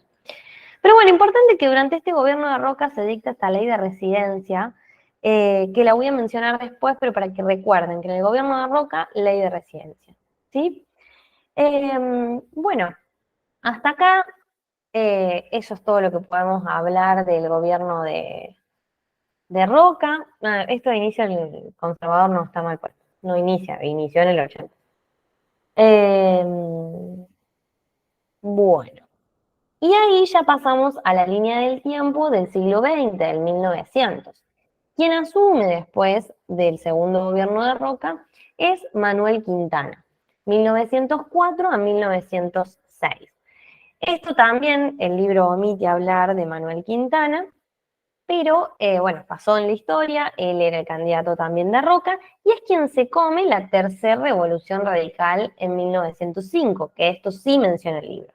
Entonces teníamos la primera revolución en 1890, que aprovechan la crisis económica del pánico y se lo hacen a Miguel Juárez Celman, a la revolución. Fracasan. Segundo, fracasan, pero se consolidan, pero renuncia Juárez Celman, pero asume Carlos Pellegrini, bla, bla. En 1893, segunda revolución radical, ya como la UCR, que se la hacen al gobierno de Luis Sáenz Peña, pero bajo las manipulaciones de Roca, Irigoyen cesa en las revoluciones y pasa todo este quilombo que vimos con Alem. Y la tercera es en 1905, ¿sí? En donde obviamente el líder político es Irigoyen, y que es una revolución que también fracasa, que nuevamente es controlada. Fíjense qué casual, ¿no? Se la hacen en 1905 cuando ya Roca no estaba en el gobierno. Claro, a Roca no se la hacían a la revolución radical. Bueno, acá ven que Roca es como un líder y un personaje muy importante en cuanto al ejército y cómo supo manejar ese ejército nacional estratégicamente. Pero bueno, la UCR sigue existiendo, sigue fortaleciéndose revolución tras revolución. Bueno, acá empiezan a ser los presidentes que no terminan sus mandatos por fallecer, por enfermarse, no por renunciar. Y este es el caso de Juan Manuel Quintana, que solo llega a 2 años de su mandato porque fallece y lo tiene que asumir su vicepresidente, lo tiene que reemplazar, que es Figueroa Alcorta.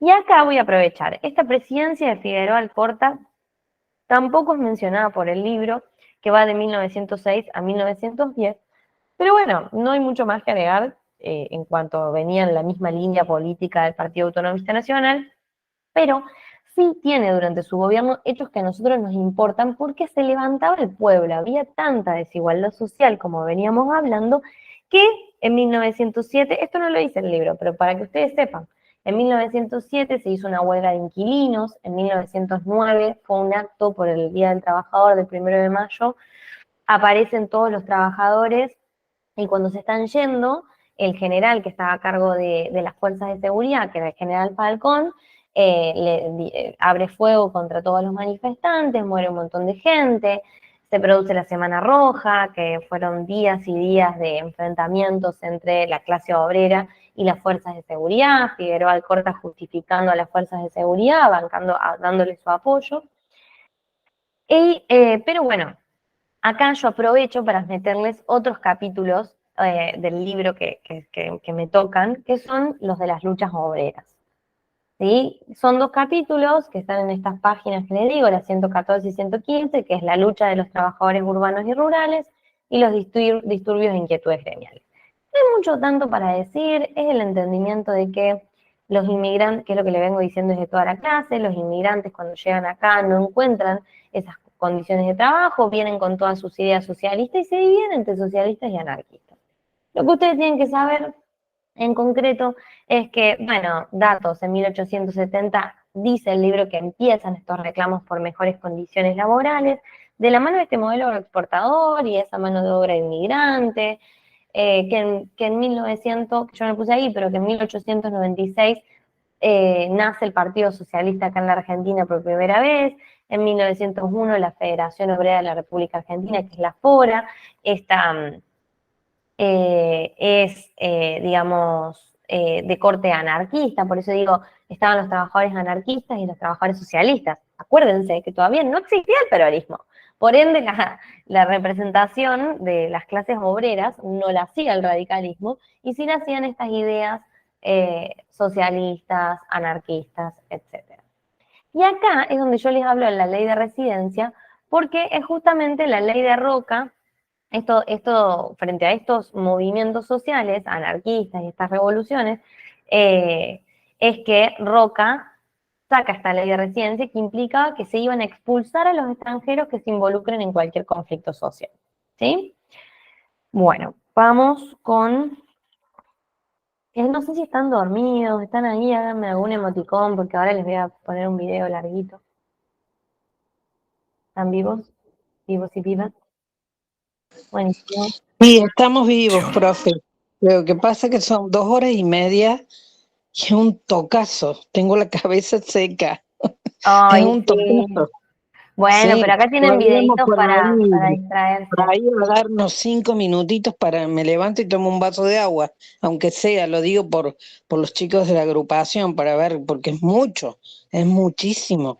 Sí, en Perdón, realidad, no, está bien, tenés razón. Lo que pasa es que, bueno, arrancamos un poquitito más tarde, pero más o menos arrancamos tipo 5. Falta, pero esta parte es como más rápida. Yo les voy a poner este video que dura como 4 minutos y vas a aprovechar para tomar agua y demás. Total, el video viene a decir un poco de lo que yo ya dije. ¿Te parece? No sé si se me Sí, escucha. profe, está bien, gracias.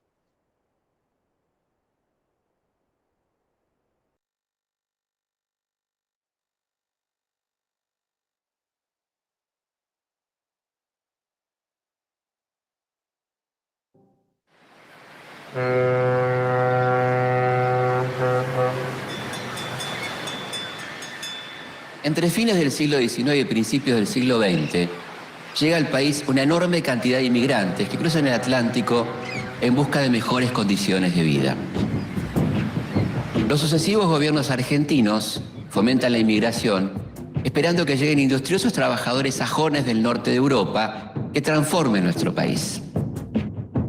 Pero eso no sucede porque el modelo económico agroexportador de nuestro país no desarrolla la industria y por lo tanto no ofrece puestos de trabajo en ese sector.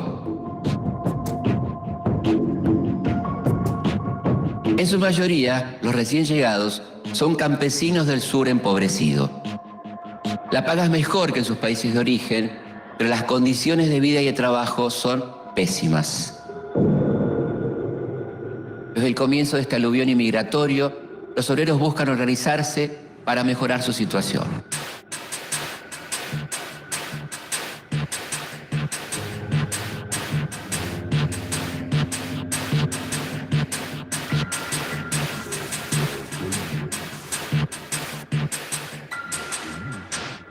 En un principio, se distinguen 2 tendencias, los anarquistas y los socialistas.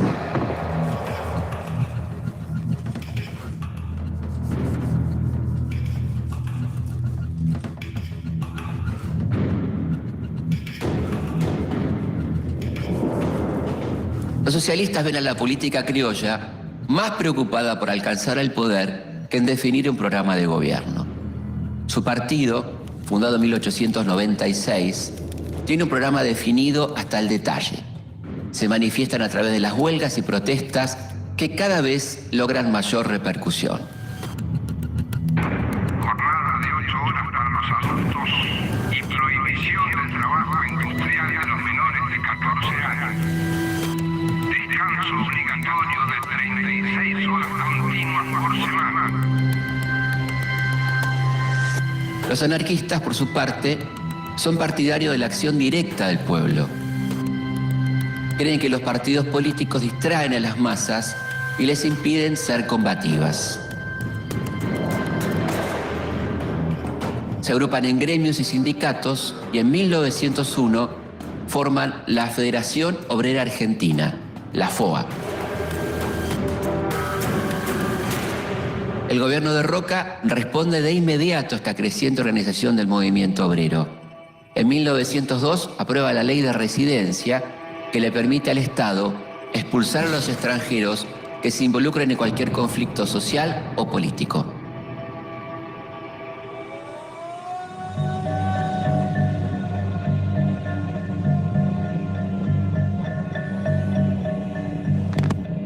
También aprueba la ley de servicio militar obligatorio para todos los varones de 20 años. Allí se enseña a obedecer a las autoridades y se imponen los valores nacionales promovidos por la oligarquía para contrarrestar los ideales llegados de Europa.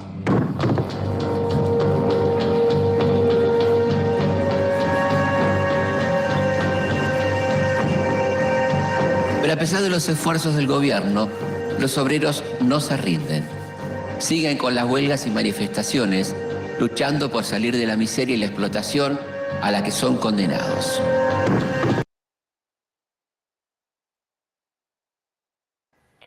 Bueno, bien, dicho eso, nos vamos a el próximo gobierno. Acá estábamos con Alcorta, que finalizaba el gobierno de Quintana, y vamos y llegamos a Roque Sáenz Peña, que sería el Sáenz Peña hijo después de Luis, ¿no?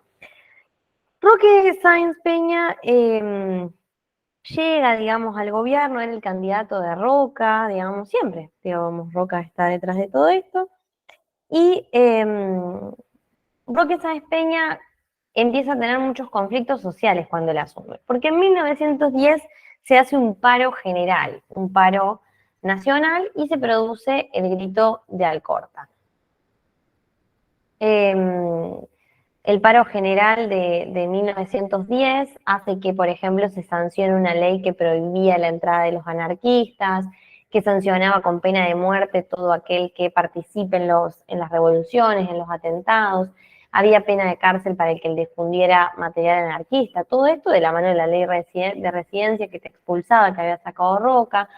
Bueno, en el medio también sucede, digamos, el contexto también es que en 1912 se produce el grito de Alcorta, que capaz alguna vez lo escucharon, que ahora lo van a ver brevemente en un video, pero básicamente el grito de Alcorta tiene que ver con cierto grupo de arrendatarios, digamos, rurales, que reclamaban porque pagaban mucho por las tierras donde trabajaban, y se empieza a crear un grupo, una organización rural que se viene a oponer a la de la sociedad rural, ¿no?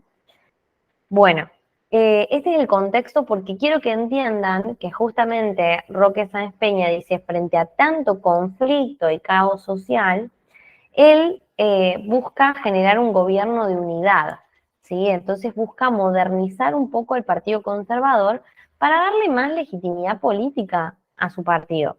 ¿Por qué? Porque imagínense que con todos estos líos, con todos estos gobiernos conservadores y regidos por el fraude electoral, había por parte de la gente mucha apatía política. Y la lucha, en vez de darse en las urnas, como el voto era cantado, era voluntario, era súper fraudulento, la protesta social se producía en las calles, no se producía en las urnas y mucho menos en los parlamentos. Entonces, Roque Sáenz Peña viene como a ceder en ese punto que es clave para que finalice el orden conservador. Pero bueno, primero les muestro un videito de esta conflictividad social, digamos, que le da un poco de contexto. Habían como 200 huelgas, digamos, que se habían generado solo en Capital Federal, o sea, en Buenos Servicio Aires. militar obligatorio. Así que, bueno, digamos, esto estaba muy revolucionado.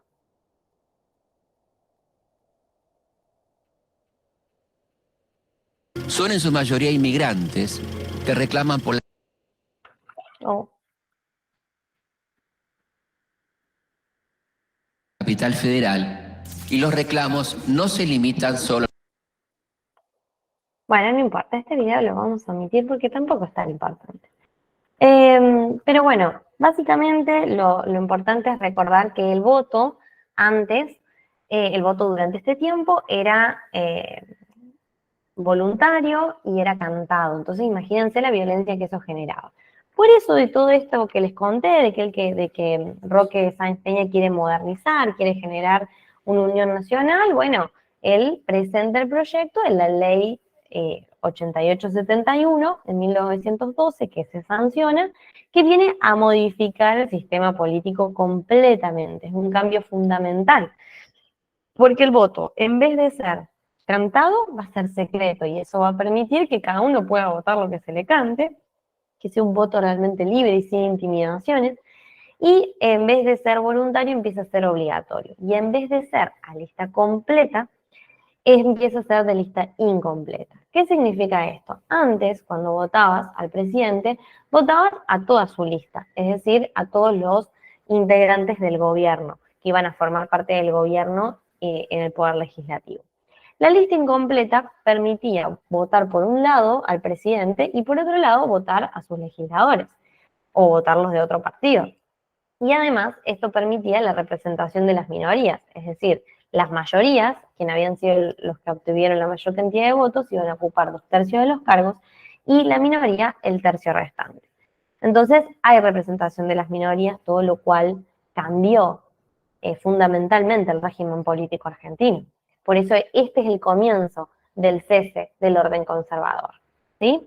Incluso se habla de que Roque se comunica con Irigoyen, se reúne con Irigoyen, que era el líder de la oposición, y lo invita a formar parte de un partido, de este partido de la Unión Nacional, y Irigoyen lo saca cagando, le dice ni en pedo, pero sí voy a presentarme en las elecciones en 1916, por supuesto, bajo este nuevo sistema político. A todo esto, Roque Sáenz Peña fallece. Vieron que les digo que ahora se empiezan a no terminar los gobiernos por fallecimiento, por enfermedad, igual que Manuel Quintana. Roque Sáenz Peña pasa lo mismo, en el 14 fallece, y asume entonces su vicepresidente, que es Victorino de la Plaza, del cual no vamos a decir nada, porque nada hay para decir de esa parte, y el libro tampoco lo menciona. Y ahí ya llegándonos al final de esto, vemos la parte de Irigoyen. ¿Qué pasa? Antes de que llegue Irigoyen, cuando se implementa este sistema, porque es en el 1912, las primeras elecciones que se hacen con este sistema de voto secreto igualitario son en Santa Fe y en Capital Federal. ¿Y quién gana? El radicalismo, por amplia mayoría. No sucede así en Córdoba, en Tucumán y en Salta, donde gana este partido nuevo de unidad nacional que habían hecho los conservadores, que había hecho Roque Sáenz Peña. Pero bueno, en 1916, después de que termina Victorino de la Plaza, que completó el mandato de Roque Sáenz Peña, se someten a elecciones y por primera vez es elegido Hipólito Yrigoyen, que venía siendo el líder de la oposición durante todo este orden conservador, ¿sí? Y ahí entonces vemos el último video, lo juro.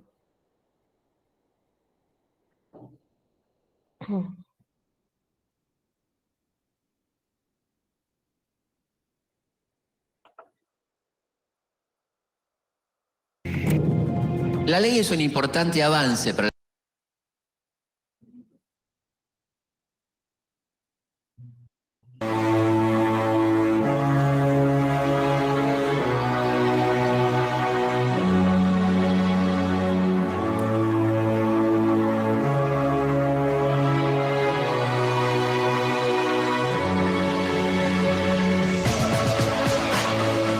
Finalmente, el gran día llega.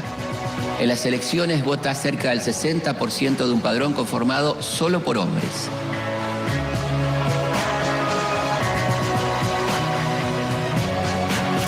El radicalismo resulta vencedor.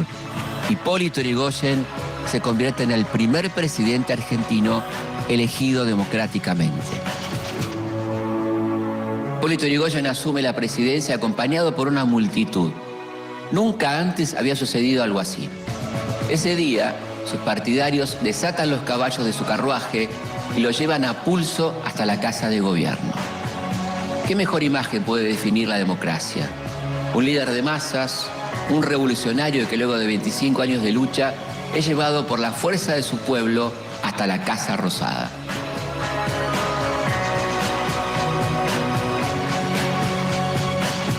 Para 1916, el país tiene un sistema político con mayor legitimidad.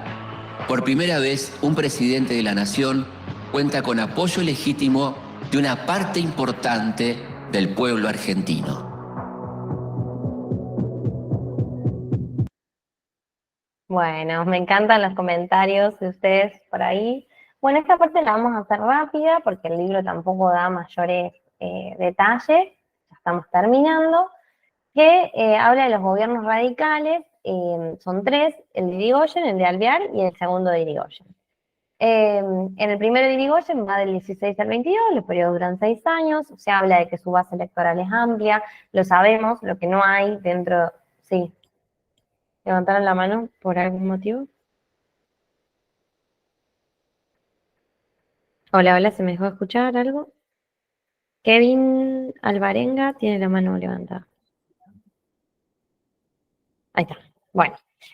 Lo que sí no representaban a la clase media trabajadora, digamos, era la clase media terrateniente, hijos de inmigrantes enriquecidos, trabajadores urbanos, burgueses, digamos, ya vieron bien quiénes eran los otros trabajadores, ¿no? Pero sí, muchos socialistas votaron a Yrigoyen. Bueno, el libro hace hincapié en el contexto internacional, respecto de que en ese momento le sucede la Primera Guerra Mundial, que va del 14 al 18, entonces que habían ciertos conflictos sociales. El libro destaca mucho las virtudes de Yrigoyen por sostener una postura neutral de nuestro país en ese momento, pese a que habían conflictos y discusiones sobre cuál de los dos bandos nos posicionábamos. Habla de cómo se posiciona con la Sociedad de las Naciones, que en ese momento eran, digamos, reuniones que intentaban obtener la paz, pero como habían intereses, el libro destaca la figura de Yrigoyen porque es fiel e intransigente a sus valores, y cuando las potencias no aceptaron sus requisitos, como que los estados puedan ser independientes a la lucha digamos, a estos bandos, con que se pueda elegir de manera democrática y con una rotación al Consejo.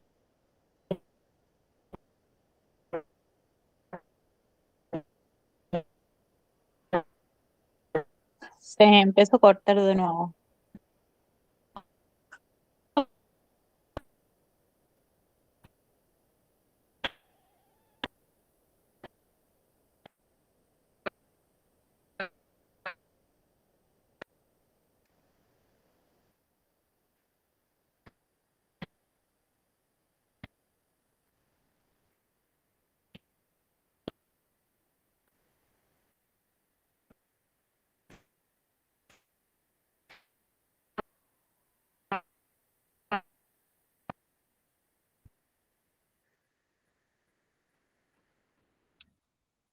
Hola, hola, hola.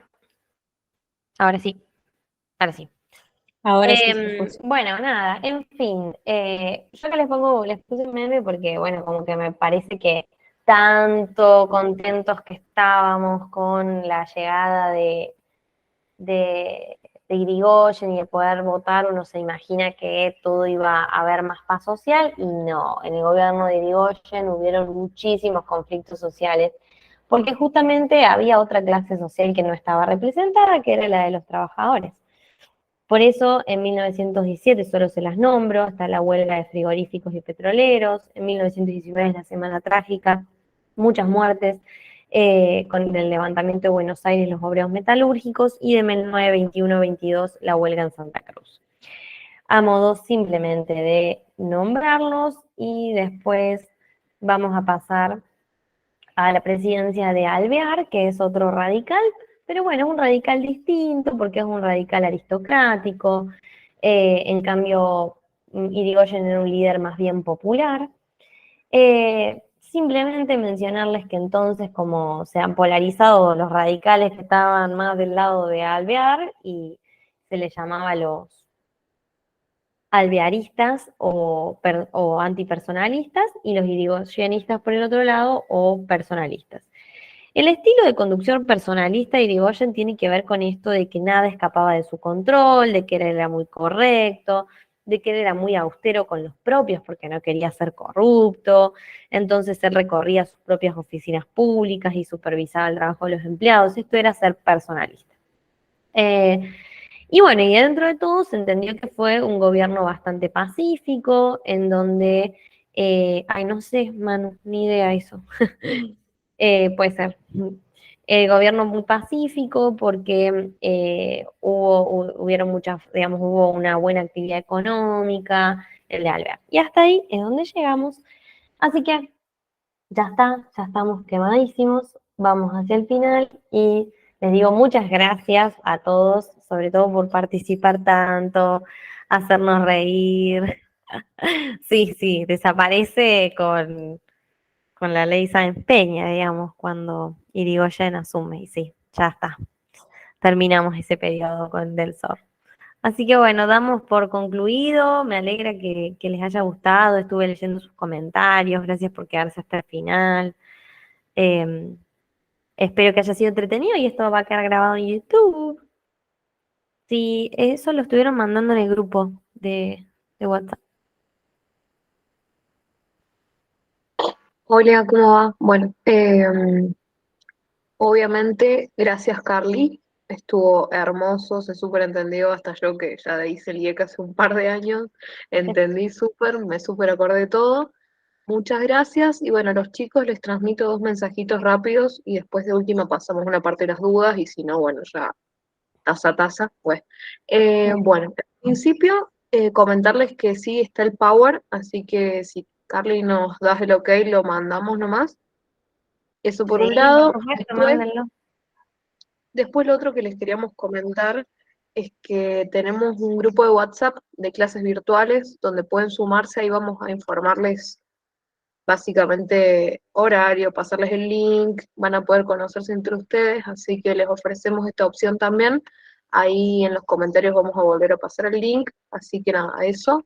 Si alguno tiene alguna duda, lo puede levantar la mano o dejar en los comentarios, y si no, ya finalizamos.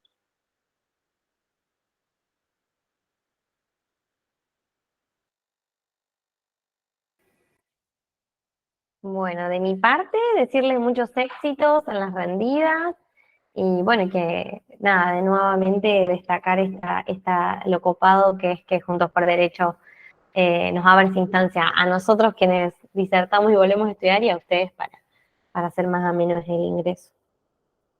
Y bueno, nos estaremos viendo el año que viene.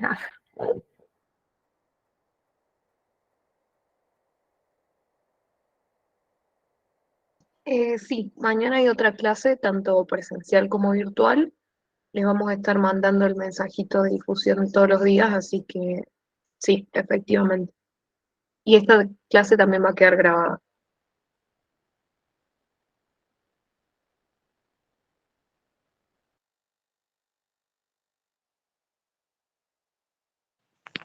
Bueno, muchas gracias por todo. Nos vemos. Gracias a ustedes por escucharme, participar, intercambiar, estuvo buenísimo.